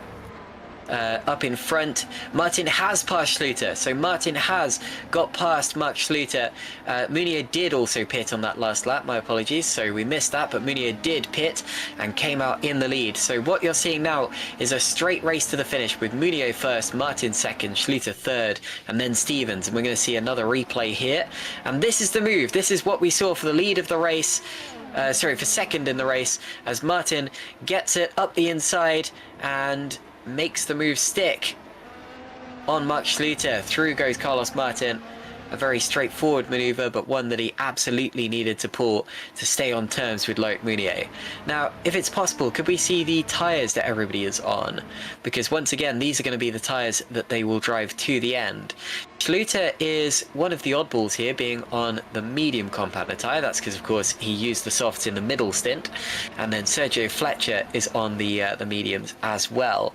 I find it interesting that Carlos Martin, who started on the softs, is now using a second set of softs. But I suppose that makes sense because there's no rule that says that... well, basically, the rule says you have to use the softs at least once if you qualified on the softs in the top 15. But it doesn't say that you have to use the softs only once. So he's obviously taken advantage of that rule. Alex Laho is the only driver on hard tyres, but he's outside of the points, so just trying to do something a little bit different. But yeah, that's how they're running to the end. Schluter and Fletcher, the only 2 drivers within the top 10 on those medium tyres. Everyone else is on softs of varying degrees of age, and they've just got to push in a flat-out fight to the finish. Race on then, and game on as well. 2 seconds or so separating Meunier from Martin, 2.5 separating Martin from Schluter, but again, you'd be thinking that Stevens and Frelick may be having a bit more pace than the true North driver. In fact, it's only about 1 second. Sorry, I'm misreading the timing tower there. It's only about 1 second between Martin and Schluter. But again, Stevens, Frelick, Jarl Tyne, they'll all want to get involved over these last 15 or so laps. Meunier, though, sitting pretty comfortable with that 2-second advantage. Won't feel like he has to push, won't feel like he has to extend that gap. He can just sit there and wait on those tyres and continue to push on, continue to push round. There is the race leader, the reigning champion in the Sparks Nix car, and as it stands, provisionally anyway, your new championship leader in 2026 as well. The Frenchman has been fantastic tonight once again, and on that soft rubber, looks like he could be going to make it 2 race wins in a row, as we have had a whole host of DNFs. Unfortunately, lost the likes of Omar Gorgi after that incident with Schluter coming out of the pit lane, that also saw Dylan Fisher drop down the order. Also lost Thiago Mello, Danny van der Neert and Oscar Soltero, who was not able to get away from the grid after an engine problem. But on lap 44 of 57, it's looking pretty good for Loic Meunier. The question is who's going to get involved with those final podium places? Honestly, it could be anyone of these. Basically, anyone in the top 10 still stands a chance. Maybe top 9. Fletch is about 5 seconds back from the likes of Xavi Rose as we speak. Just because there are some drivers on the medium tyres, though, that doesn't mean that they're out of it at all. We've seen enough Super League in the past to know that it tends to come back to you at the end of a stint. So with Mark Schluter, for example, even though he's on those medium tyres, and even though he's likely to lose positions in the next few laps to the likes of Tom Stevens and Jim and Frelick, there is no saying that he can't get those back again at the very end of the race. And I mean, that's one of the reasons that the incident in Australia happened, because yes, there were drivers who were able to benefit from their tyres when they had their tyre life, but then towards the end the tyres dropped off and it all kind of swung back in the other direction. Geoffrey Fournier here in 8th place has been one of the fastest drivers all the way throughout, although we believe he's been running higher wings than a lot of these other drivers, and so he hasn't necessarily been able to race them on a level playing field. However, Red Archer would still absolutely celebrate a top 10 finish. It would be their first of the season, and Geoffrey Fournier would be the hero of the moment for that. Unfortunately, Danny van der Neert, of course, will not be scoring points in the other Red Archer car. He crashed out quite early on, and it's been a relatively clean race aside from that. Not too many incidents or accidents. You get a lot more runoff at Bahrain than you do at the likes of Australia or Japan, or indeed some of the races that are coming up soon on the calendar. But yes, only 4 retirements so far in this race, as opposed to the carnage that we had back in Australia. Tom Stevens here is on the back of Schluter. Doesn't seem desperate to make a move at this point in time. I think he knows that if he pushes now, it may not necessarily come back to him at the end of the race, but if he just kind of bides his time and sticks with the leaders, then who knows what could happen. Of course, Stevens ended up with a podium finish at Australia despite not being one of the best drivers there. And there's a yellow flag. Alex Lahoe, I think, has just dropped back a couple of seconds. Something happened to the True North driver, as you see in the background there. Was that Moritz Kropp kicking up a bit of the curb. But yeah, Lahoe, I think, may have had a brief spin, and you can see him twitching about once again. We saw that from Kropp earlier on when he had his incident. It took him another lap or so to get his tyres back into working condition, and until then he was all over the shop. And we're going to see a replay now of what happened to Alex Lahoe, but it's just going to be a little incident down into turn 10. Little bit of a wobble, and he's going to have to spin the car around just to avoid the support race pit lane there, the support race paddock. And the only driver on hard tyres in this race is finding it hard, I'm afraid to say. Yeah, struggling a little bit at the moment but still making his round. Again, no idea what was going on with that issue earlier on either for Moritz Krop.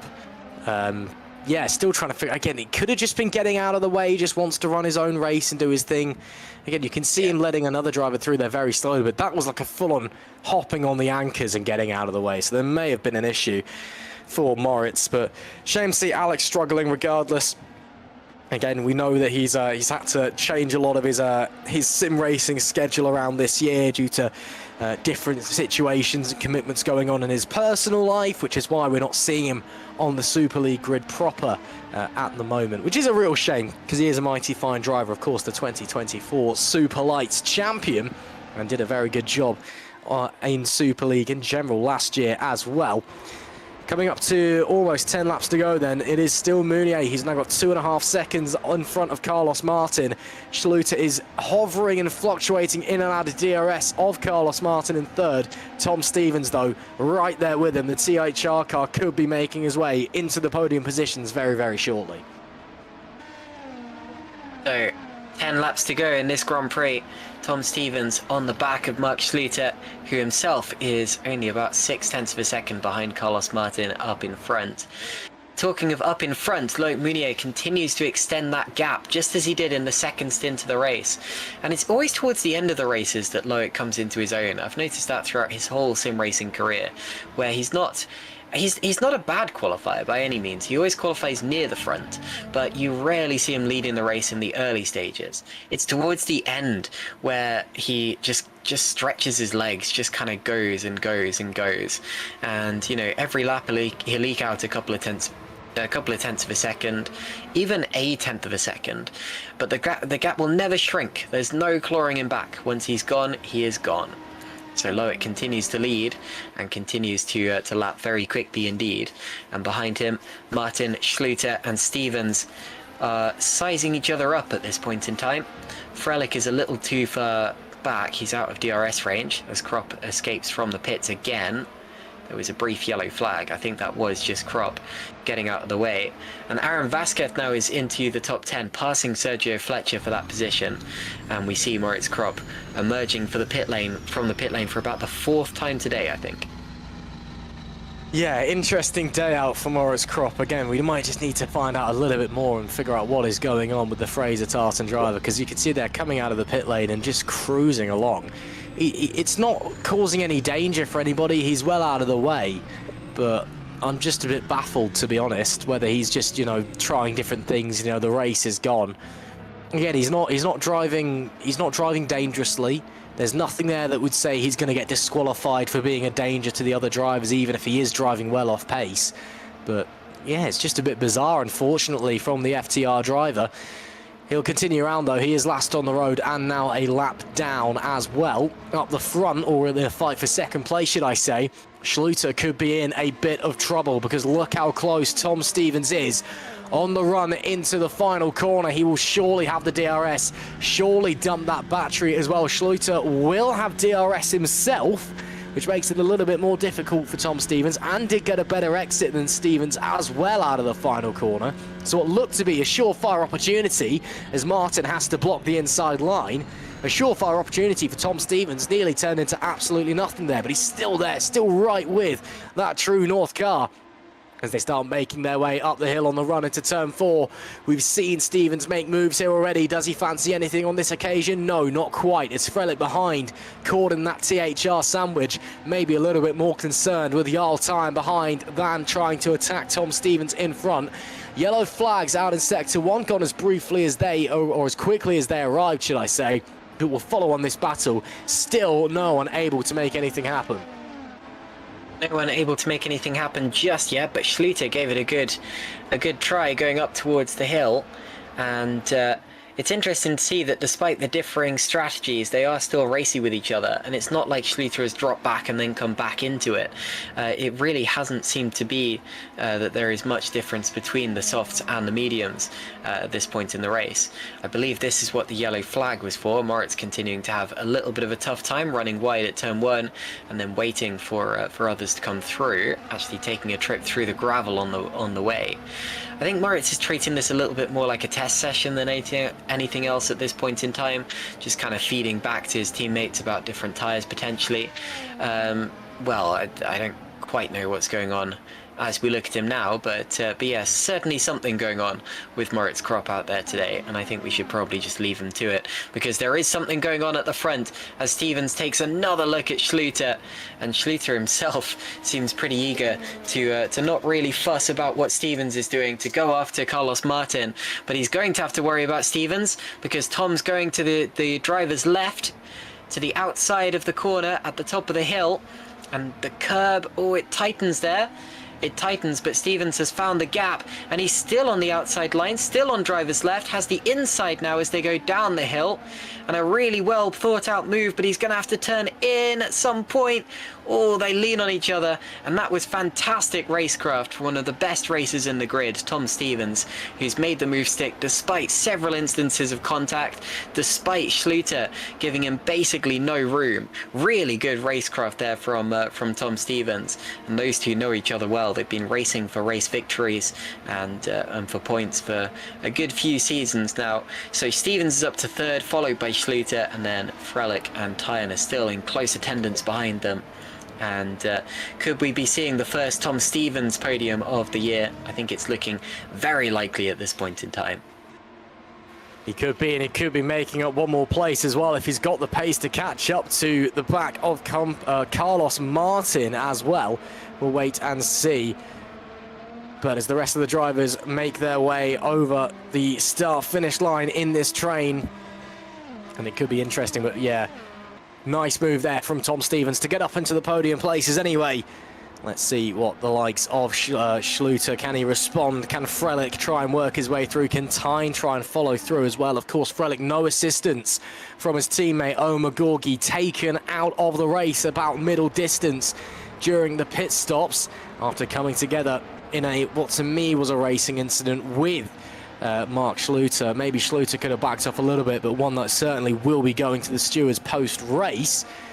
But let's see if there's going to be any change. Of course, Jarl Tyen and Mark Schluter, probably a bit of a frosty relationship with them after their coming together last time out. It's Suzuka, which saw Tyen down and out of the race. Schluter was given a penalty for that one post-race. Yellow flag sector 3. That could very well be for Moritz Krop, just trundling around at the back, unfortunately. But we'll continue onwards. Lap 51 of 57, and already Tom Stevens almost in the DRS range of Carlos Martin. Carlos certainly in the slowest car out of anybody in this top 7 group. And yeah, I don't think it's going to be too difficult for Stevens to work his way through. I think a mission objective for Carlos Martin in the HRT at this phase is certainly just to try and hold on to a podium. Second would be great, third is vital. Through the final corner they go, over that curb that threatens to drag you off every time you even go near it. With the DRS and the push to pass potentially down the straight, getting closer and closer. Simon Frelick goes for the move and does get through on Schluter, but runs wide. Schluter ducks back underneath him there. Oh my goodness. And Schluter fends him off, and Jarl Tyen now going for it as well, and they're 3 wide going up the hill. Tyen on the right, Frelick in the middle, Schluter on the left. Schluter's going to sweep in. Whoa, and there's a 3-way conflagration as Shimon ends up going backwards along the straight, very similar to an incident that he suffered in Australia, and he drops down to 9th position now. And I'm not sure if Shimon is streaming this race like he did in Australia, but if he is, I'm sure that that's going to be absolute cinema, because he will not be happy about that one. And we're going to see what happens. So he finds one car on his right, Schluter's still on his left.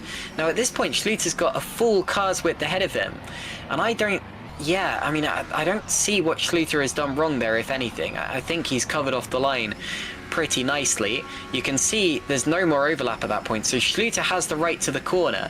They're well and truly into the braking zone, and Frelick's trying to outbrake Tyen at this point. So Frelick is trying to outbrake Tyen, but he outbrakes himself and goes into the back of Schluter. I'm afraid that one's on Shimon Frelick, Ross. Yeah, I might be inclined to agree with you, unfortunately, but it's a 50-50 call at the end of the day, and even if it is Frelic's fault, he's the one that's come out worst out of it, so he won't get a punishment, I don't think. But a real shame there for Shimon, who was running so well. Jarl Tyne now trying to work his way through. Mark Schluter gets it done nice and easily, and now we've got a THR 3-4 on our hands. Yellow flag, sector number 1, and it's staying out as well. Now it has gone away. Looks like everyone's all right for the time being, as Tom Stevens just outside of DRS range of Carlos Martin at the moment. Tyne some 2 or so seconds back from his teammate. There is Alex Laho in the sister True North car from Mark Schluter, currently running 22nd. Was there another problem maybe for the Frenchman? That's him fighting with Dylan Fisher, who was running up the front earlier on. I think it's Mitchell, isn't it? No, it is Mitchell, in fact. Yes, it is. And is there a coming together? Well, there's not quite a coming together, but it does see Laho running off the road on the run down into turn number 8. So a real shame. No, it was Dylan Fisher, in fact, in the... I think so, anyway. Just trying to figure that. Well, yeah, it was Dylan Fisher in that Lunok there. Just goes to show, again, how surprising it is to see him that far down the order, despite that incident earlier on, given how well he was running. So that's what the yellow flags are all for. And meanwhile, here's Tom Stevens, and he is in the DRS range of Carlos Martin in second. Yeah, that's my bad, and I do apologise for very confidently incorrectly correcting your correction, if that makes any sense. On to the start-finish straight we go now, and Tom Stevens does just about... you can see he's got the... Does he have the DRS open? He's not... No, he doesn't. Okay. It's difficult to work it out because, as you've been saying all day, Tom Stevens clearly has a very laid-back rear wing to try to reduce the drag at all costs. And that's a move from Soriano. Fantastic. Soriano has really come out of nowhere in this last stint. And he's picked up a couple of positions as a result of incidents up ahead of him. But realistically, this last stint from Soriano on the soft tyres has just been absolutely scintillating. I'm going to try to take a look at the live timing, actually, because I reckon he's going to be a contender for fastest lap in this one. But yes, a fantastic move there from Jose Soriano to get himself up into 5th position. And unless I'm very much mistaken, this would easily be Jose Soriano's best Super League result if he is to finish here. I mentioned at the end of the last race just how many positions he had gained in the order, and I said that he was one of my drivers of the day. Today he may well even be the driver of the day if he finishes like this, and his results just keep getting better, because he was 16th in round 1, 8th in round 2. He looks like, Ross, he's going to be 5th today. What a drive from Jose Soriano. Yeah, doing a fantastic job is Soriano, but again, he's not the only driver who's done a fantastic job. Carlos Martin holding on to that 2nd place for the time being has been phenomenal as well. As I say that, trying desperately to break the toe from Tom Stevens all the way to the inside. He knows that Stevens is coming. He knows that Stevens has the DRS and the battery, and that Stevens is surely getting on through unless he can respond on the brakes. No, he cannot. That is Tom Stevens up into 2nd place. Now Carlos Martin has 3 or so laps, maybe just a touch under 3, to try and hold on to that podium and keep Jarl Tyne at bay, who's currently 1.5 seconds away. This could get very, very tight for the Spaniard indeed. So we'll wait to see how that's going to unfold. Martin, though, still in the podium places as it stands. Loic Mounier, 4.7, 4.8, 4.9 seconds up the road. It's fluctuating all across the place, but he has gone. And he's essentially got one hand on the winner's trophy as it is. This battle, though, for the final podium position could get very tasty very quickly. I don't think Martin has the pace to hold on to Stevens. I think Stevens is going to get away here. The real question here is going to be what Jarl Tyne can do. And this is very much... Oh, you can see Martin did actually get closer to Stevens again on that back straight, partly as a result of the DRS, but he still has performance. But yeah, this is very much what we saw all the way through last year, where it doesn't matter where the THR drivers qualify, because they will be in contention by the end of the race. And if they end up scoring a double podium, then, well, that trend will very much be continuing into the new year. And you can see Jarl Tyne getting closer. Martin does have an opportunity to come back at Stevens here, though. He's got close enough. He uses the slipstream, uses the push to pass, and he does go back through into second position here. So I preemptively and prematurely said that he wouldn't be able to stick with Tom Stevens, but he clearly has. Stevens, though, has an opportunity to get back at him, but it's not going to work because Martin still had the DRS from Steve. Not quite, actually. But does go through and maintains that second position, and there was a change further back on that last lap as well. It looks as if Xavi Rose has been passed by Jeffrey Fournier, so Fournier now up into 7th position with just 1 lap to go after the one that we're on. Yeah, getting really tight up there at the moment, and still Carlos Martin looks like he's got back to second place, so fighting onwards is he. Yes, he has. So Martin up into second, but both the THRs are right there with him as well, so we now do have a 3-way fight for the final 2 podium places. Carlos Martin, who has driven the absolute socks off of that Holland Racing Team car, and then the 2 THRs behind, of course, the reigning teams champions. Jarl Tyne, of course, vice champion in Super League last year. Carlos Martin using all of the road and then some to try and desperately hold on to position. Loic Meunier will be starting the last lap of the race roundabout now. Yes, he does. One more tour then. Loic Meunier's got this one in the bag. Can Carlos Martin hold on to a podium, though? This is going to be as close as you like. And look at Tyne now. Tyne slipstreaming right up to the back of his teammate Tom Stevens and nearly taking a look into this first corner here. Now, we've seen in the past that there's been team orders between the 2 THR drivers, but that was only deep into a championship fight when it looked as if one stood a better chance of winning the championship than the other. It's too early for that today. They could well fight each other. Big twitch from Jarl Tyne, who takes a little bit of runoff on the outside of that turn 4 and just about gathers it up. In the background as well, Shimon Frelick is still fighting with Xavi Rose. We'll catch up on that at the very end of it, and looks like, well, they are actually side by side going down the hill, and Frelick regains 8th position, so nicely done there from Shimon Frelick. Back to the battle though for second position. I think Martin's just about done enough actually, because he's broken out of DRS range from Stevens, and there's not going to be another DRS straight before the end of the lap, so I think Martin's has done enough for second position, and now we've just got that fight for third between the 2 THRs. So we've got to see if they'll hold station or if Jarl Tyne will have a go at him at the end of the lap. As we approach the very end of the lap, Loic Meunier is the one driver who's done absolutely nothing wrong today. He's done everything right, and look at the THRs still fighting into the final corner. Tyne goes to the outside, takes a look up in front. Loic Meunier wins for the 2nd race in a row, and what a star we are witnessing here. And who gets third position? And according to the screen, it's Tyne. I didn't see how much, but Tyne gets third on the last lap. So it's Meunier first, Martin second, Tyne third, and then Stevens. Soriano is 5th. That's his personal best by a long way, so congratulations to Soriano for that.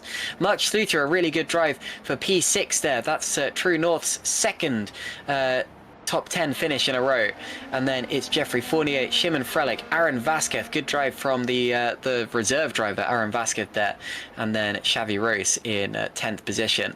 But my goodness, that was one of the last laps where we wanted to celebrate Meunier crossing the line, and he deserved it. He absolutely ran away with that one in the end, accelerating out to 7 seconds into the lead. And we'll celebrate him now actually. Loic Meunier, all throughout the year last year, he looked strong, and he showed himself to be the class of the field in terms of consistency. He was always there or thereabouts, but you'd be hard pressed to call him the absolute cream of the crop, the top driver in Super League. He was always kind of playing the underdog to the likes of Jarl Tyne and Jan Grankvist, and sometimes even Tom Stevens, and just getting on top because of consistency. This year though, he has absolutely been the best driver so far, and he deserves to be back in the championship lead. So Loic Meunier has indeed won the Bahrain Grand Prix, followed by Carlos Martin, and then it was nearly a photo finish between the 2 THRs, with Jarl Tyne snatching away 3rd position on the final lap. Tom Stevens was 4th, and then it was leaves Jose Soriano with a personal best in 5th position. Mark Schluter claims yet another top 10 for True North Motorsports. What a fantastic start that team has had to their time in Super League. Jeffrey Fournier claims Red Archer's first points of the year with a 7th place finish. Great drive from him. Shimon Frelich is P8, then it's Aaron Vasquez and Xavi Rose. So Vasquez claims his first Super League points of the year as well. Machin Winnick is P11, then it's Jan Grangfist, who came into today as the championship leader but really struggled, seemed to get absolutely nowhere, partly as a result of an older engine, but also just didn't seem to have the pace today. Philip Pushke is 13th, Lucas Murno 14th, Eris Masciuli 15th, and then missing out on points, both Valley Esports cars, who came in today as the team's championship leader and went absolutely nowhere, I'm afraid to say. So Maggio 16th, Lalu 17th, and Fletcher, Wok and Fisher the top 20. Yeah, what a shock there. And I'm a little bit embarrassed about my pre-race predictions, I'm not going to lie. Alex Laho is P21, then it's Tom van der Voort and Moritz Kropp, and failing to finish at the end was Luke Mitchell. We didn't see that, but also failing to finish were Owen McGorgy, Thiago Mello, Danny van der Neert and Oscar Soltero. But Ross, I'm going to take a bit of a breather for a second, but yes, what a drive from Loic Mounier there, and what a battle to the finish for 2nd, 3rd and 4th between Martin, Tyan and Stevens. According to the live timing, Caitlin, Tyne got it by 4 thousandths of a second. Whoa. That is as close as you can get out there, really. So Tyne stole it right at the death from his teammate. Clearly no team orders at THR just yet at this early point in the season, but absolutely, what an unbelievable race that was late in the day in that battle for the final podium places. It's just a shame. We would have liked to have seen Shimon Frelich getting involved there as well after that incident that saw him dropping down and finishing P8. But still, a great drive from all three of those, and of course, a great drive from Loic Mounier as well, taking his 2nd race win in a row and the championship lead. Fantastic. So we can now speak to our race winner, reigning champion and championship leader. The race may be over, but don't go anywhere because we are just going into the interview room. So, Loic Mounier, do you hear us okay? Yep. Fantastic. Your 2nd win on the bounce, the first time that you've won back-to-back Super League races. You are on absolutely scintillating form, my friend. Thank you. Yeah, finally a good thing to take off from last year where I had to wait 6 months. Much sooner this time. I'll take it any day. And so you should, but yeah, you were absolutely the class of the field today. First of all, pole position. That's normally not necessarily the most important thing here at Bahrain, because if you have pole position, that could mean that you've gone for a high downforce setup and then you end up struggling in the race. But you seem to have found the perfect balance where you were fast in both qualifying and the race. So how have you managed that? Good question. The biggest surprise is the qualifying, because I showed up with a race setup. So when I saw the gaps were so close and I was at the front, I was very positively surprised. And then in the race, it just went on and I could unleash the pace of the car. I had a great fight with Tom in the early laps. Good strategy to get rid of him. And then the car just cruised away. Well, I cruised away with the car. Yeah, it was just a really race-focused setups, and we've seen people with high downforce maybe had worse races. But shout out to my friend Jeffrey in 7th. He has a great race, because I know he decided to show up with a lot of downforce, so 7th is really good for him too. Yeah, for sure. I mean, there are different ways of looking at this this race. I was expecting it to very much be a DRS train, and it was, let's face it. But one thing that was really refreshing was that when you could stretch your legs, you did. You know, the 2nd stint you extended to about 4 seconds. The 3rd stint you've extended to about 7 seconds. We don't normally see leads like that in Super League. So what made you realize that pulling away was the best thing to do at that point in time? Well, it's what I've also realized with Tom. In the first laps, I would use a lot of the battery to fight, but also to pull away from the rest of the grid. Usually you try to take care of your battery. Obviously, you can go a bit more aggressive, especially at the start, at the end, to get a cushion with the rest of the field. So when I saw behind that people were starting to make moves and battle, and so what, this is the moment where you can maximize your gain. Know when to. This is when you know you have to push and get on with it, and that's how I gained so much gap. I was mainly just the others beefing, and I pulled away from it. It didn't even matter when Carlos Martin jumped you in the pit window. I guess just different strategies. But yes, a fantastic victory. And like I said, 2 wins on the bounce now. Going forward in the season, we have a bunch of very different races coming up. Jeddah, Malaysia, all the way to Canada. Can you keep up the form? Absolutely. We've had a brilliant race thanks to the team. We've worked pretty hard a lot of different ways for Bahrain, so we're not just locked into one way of working on the car. I think this diversity is really gonna shine through in the races. As wide as the challenge is, we'll take it, and full front. Fantastic. Well, congratulations, Loic. We're getting used to this now, talking to you at the victory booth. I'm going to ask Ross. Ross, do you have any questions for our championship leader and race victor? Hi, Loic. Great drive out there again, once again from you. Again, I think we're getting quite bored of all saying that now, to be honest. But early doors, there was a lot of fighting going on between yourself and Tom. Of course, Tom did take the lead for a couple of laps as well. Was there ever a moment in that fight where you're thinking one of the THRs may have the upper hand, or were you just more focused on running your own race? No, I was just focused on my own. Yeah, that's nice and easy, isn't it? Yeah, that clears it up for me. Thank you very much. No, I mean, it's what I said earlier, is when you have a little bit of a cushion, you can just focus on your own thing, and then you start seeing people fight, and this is when you make the bigger gap. And there's a distance that's just not catchable, even if you have the better tires, and they didn't. It's just really hard to make up, and we've passed that point somewhere in the halfway of the race. So, yeah, that's all for me. Fair enough.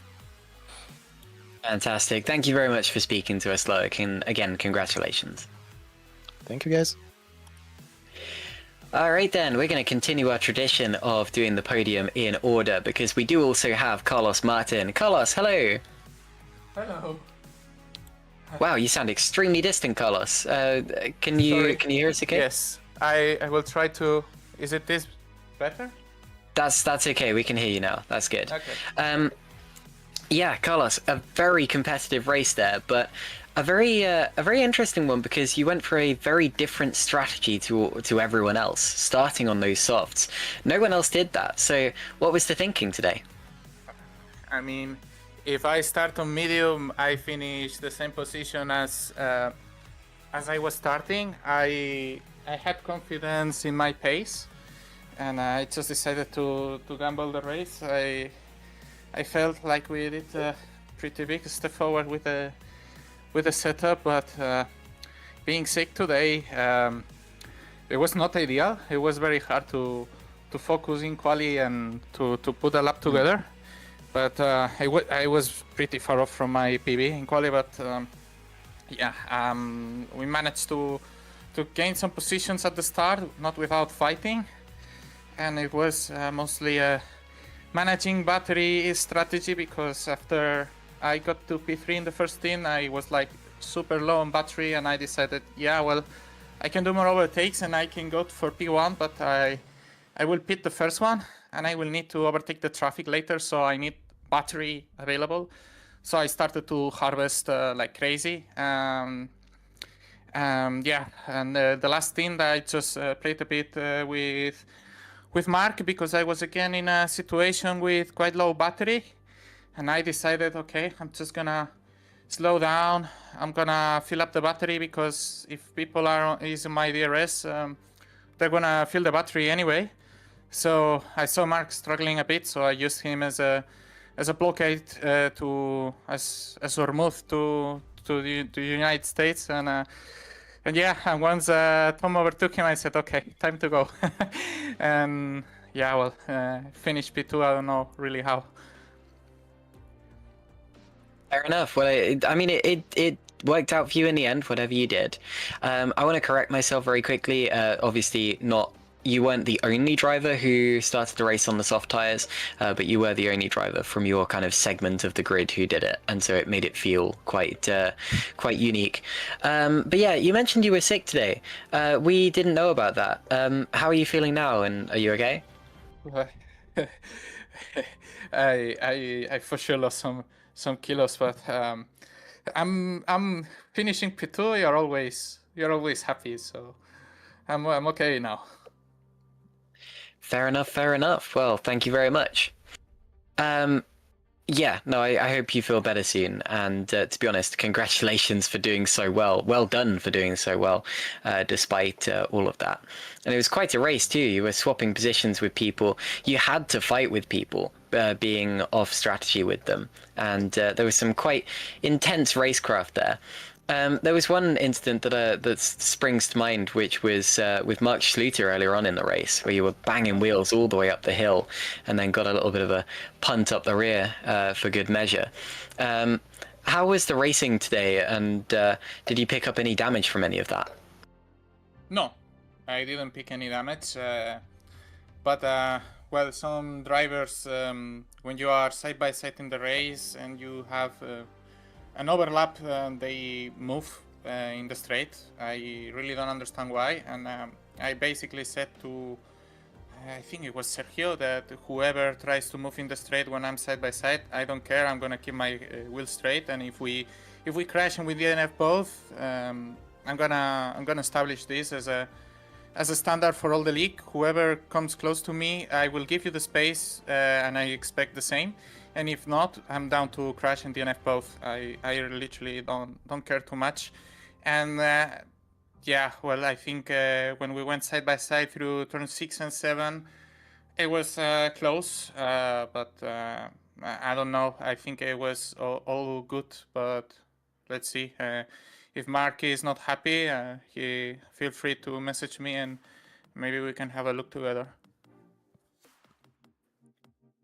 Well, thank you for speaking to us, Carlos, and I think you did a really good job today, especially considering everything that happened. I'm going to hand over to Ross just quickly. Ross, do you have anything for Carlos? Yes, I do. Vamos, Carlos, my friend. Oh, what a performance, man. What a race. So, yeah, we're winning next time, yeah? I mean, there are some rounds until Canada still, but I'm a bit of a specialist on these very slow tracks and very slow cornering. So in Jeddah, I expect nothing. I expect an Alex Lejo win and nothing else, to be honest. Well, I think the only person expecting an Alex Lejo win, to be honest, given how he did today. But Carlos, man, that was awesome from you. Great job getting that second. Really, really happy for you. Well done. Thank you, guys. Yeah, Thank you very much, Carlos. Yeah, take care, and thank you for the broadcast, and to Remco as well, even though he's trash. Thanks to Kaylin, Ross, and Remco, and to all the people in the GPV media group, because there is so much effort behind, and it's not applauded enough. This year, everyone is trying to step up in everything. Toby, Sergio with the highlights, you guys with the broadcast. I can't forget about Fabian either for doing all the cameras as well. So big congratulations for you guys, and thank you very much. It's extremely appreciated. Thank you very much, Carlos. That's great. Ross, doing interviews with you is quite something. Honestly, I'll be talking to the drivers, going, you know, just the generic things. You know, how did your race go? How was this? How was that? And then you start trash talking them. I've never seen anything like it.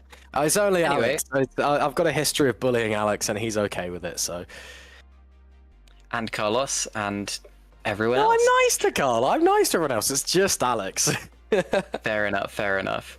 Anyway, we are going to move on now to our third spot on the podium. Jarl Tyen. Hello, Jarl. Do you hear us? Yes. Fantastic. Now, about a lap from the end, we didn't expect to be talking to you as a podium sitter, but you've ended up third somehow. Could you talk us through how that actually happened? A bit of managing and a bit of luck and a bit of everything, I guess. I felt like I had to. It was kind of like a uphill battle the whole race. I think I qualified a little bit outside of where I probably should have. I should have been top 4, top 5, something like that. I lost 2 positions at the start from P9, so I was down in P11. And I wasn't quite sure what to do, so I just ended up saving tires. Have to wait for everybody to fall off, and nobody really did fall off. But yeah, I had to play my cards and I had to switch my strategy up a little bit. I went for softs in the middle rather than the targeted mediums, and that was the reason for. I wasn't afraid to get an undercut a little bit after the first stop, so I went a little further. And that allowed me to go into the soft, which allowed me to get to the guys in front quickly, to then save tires again, and then yeah, everybody kind of disappeared behind me, and I made positions in front, and then yeah, final lap got Tom from overusing his tires and being out of P2P, but yeah, overall pretty happy. I felt like in a different qualifying position, it would have maybe been a fight for the win. But that's up to me. I made a poor qualifying lap, so that's how it goes. Yeah, Toby messaged me and said that both you and Tom weren't particularly happy with how your qualifying lap went. I didn't think qualifying was going to be particularly important here, but are you saying that was in the end what kind of made the difference? Oh yeah, no, 100%. It's so difficult to manage the DRS, and it's sort of, you have to push through the dirty air to get to the DRS. So even though there is a DRS train, you're kind of having to always manage that gap because it's so easy to fall behind the 710s. Sometimes the detection zone is also a bit wrong. Sometimes I was maybe 650 milliseconds behind, and I wouldn't get the DRS. But then the next lap I would get it, even though I felt like I was maybe outside. So it was a bit inconsistent, and there's sure a bit of lag maybe. But yeah, the qualifying was super important. It almost felt like more important than Suzuka. Yeah, I wouldn't have expected that, but it did seem to end up being that way. But yeah, fantastic stuff in the end. And I'm so glad to see that you and Tom don't have any team orders between you. You guys race when you're in a Discord call when you race, am I right? So what's it like when you have a battle like that on the final lap and you're actually talking to each other as it happens? I'm not going to give too much away, but yeah, Tom wasn't exactly happy losing the podium right at the end. But yeah, we do sit in the call together, and we tend to work together when there's on-track battles midway through the race. But yeah, I felt like when it's final lap, then whoever gets to the line is the winner. What was it in the end? Like 0.004 of a second? It was something very close. It was less than 100th, I think. Good lord, that's incredible. You did have a little bit of a skirmish at one point between yourself, Shimon, and Mark.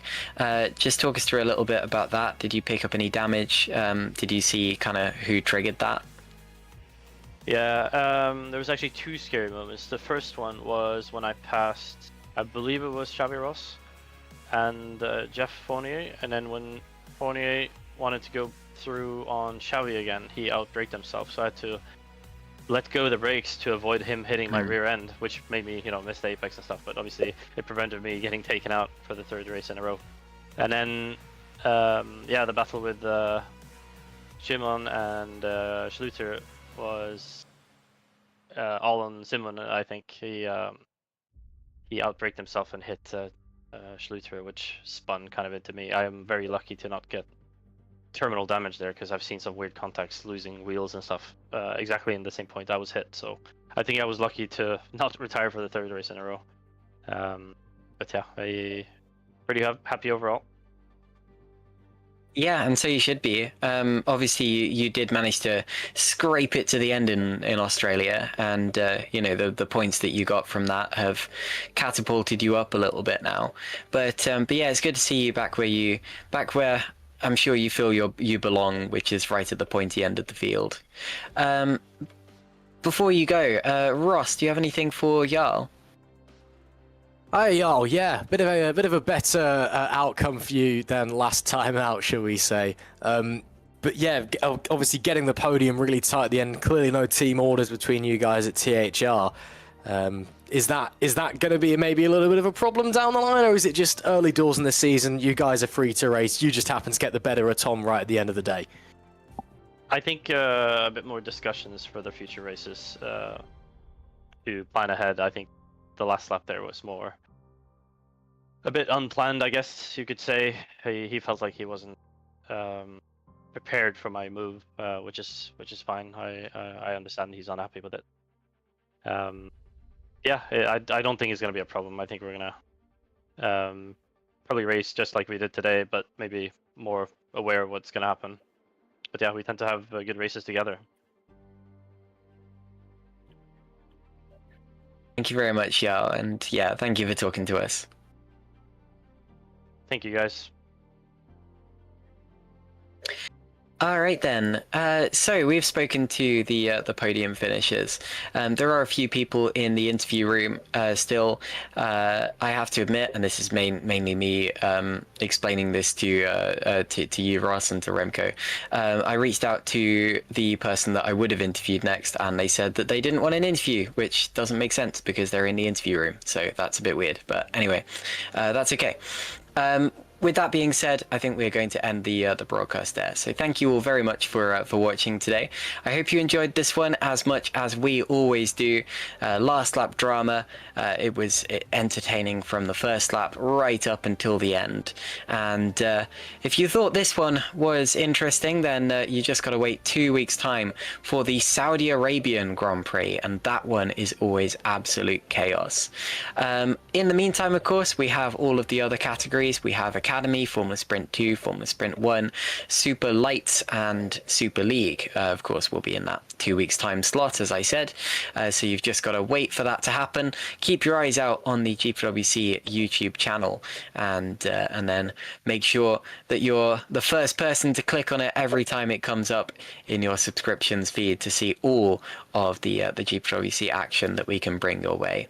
But yeah, fantastic round. Thank you very much to Remco de Zeeuw for the cameras, the sights and the sounds, and the broadcast that you've seen.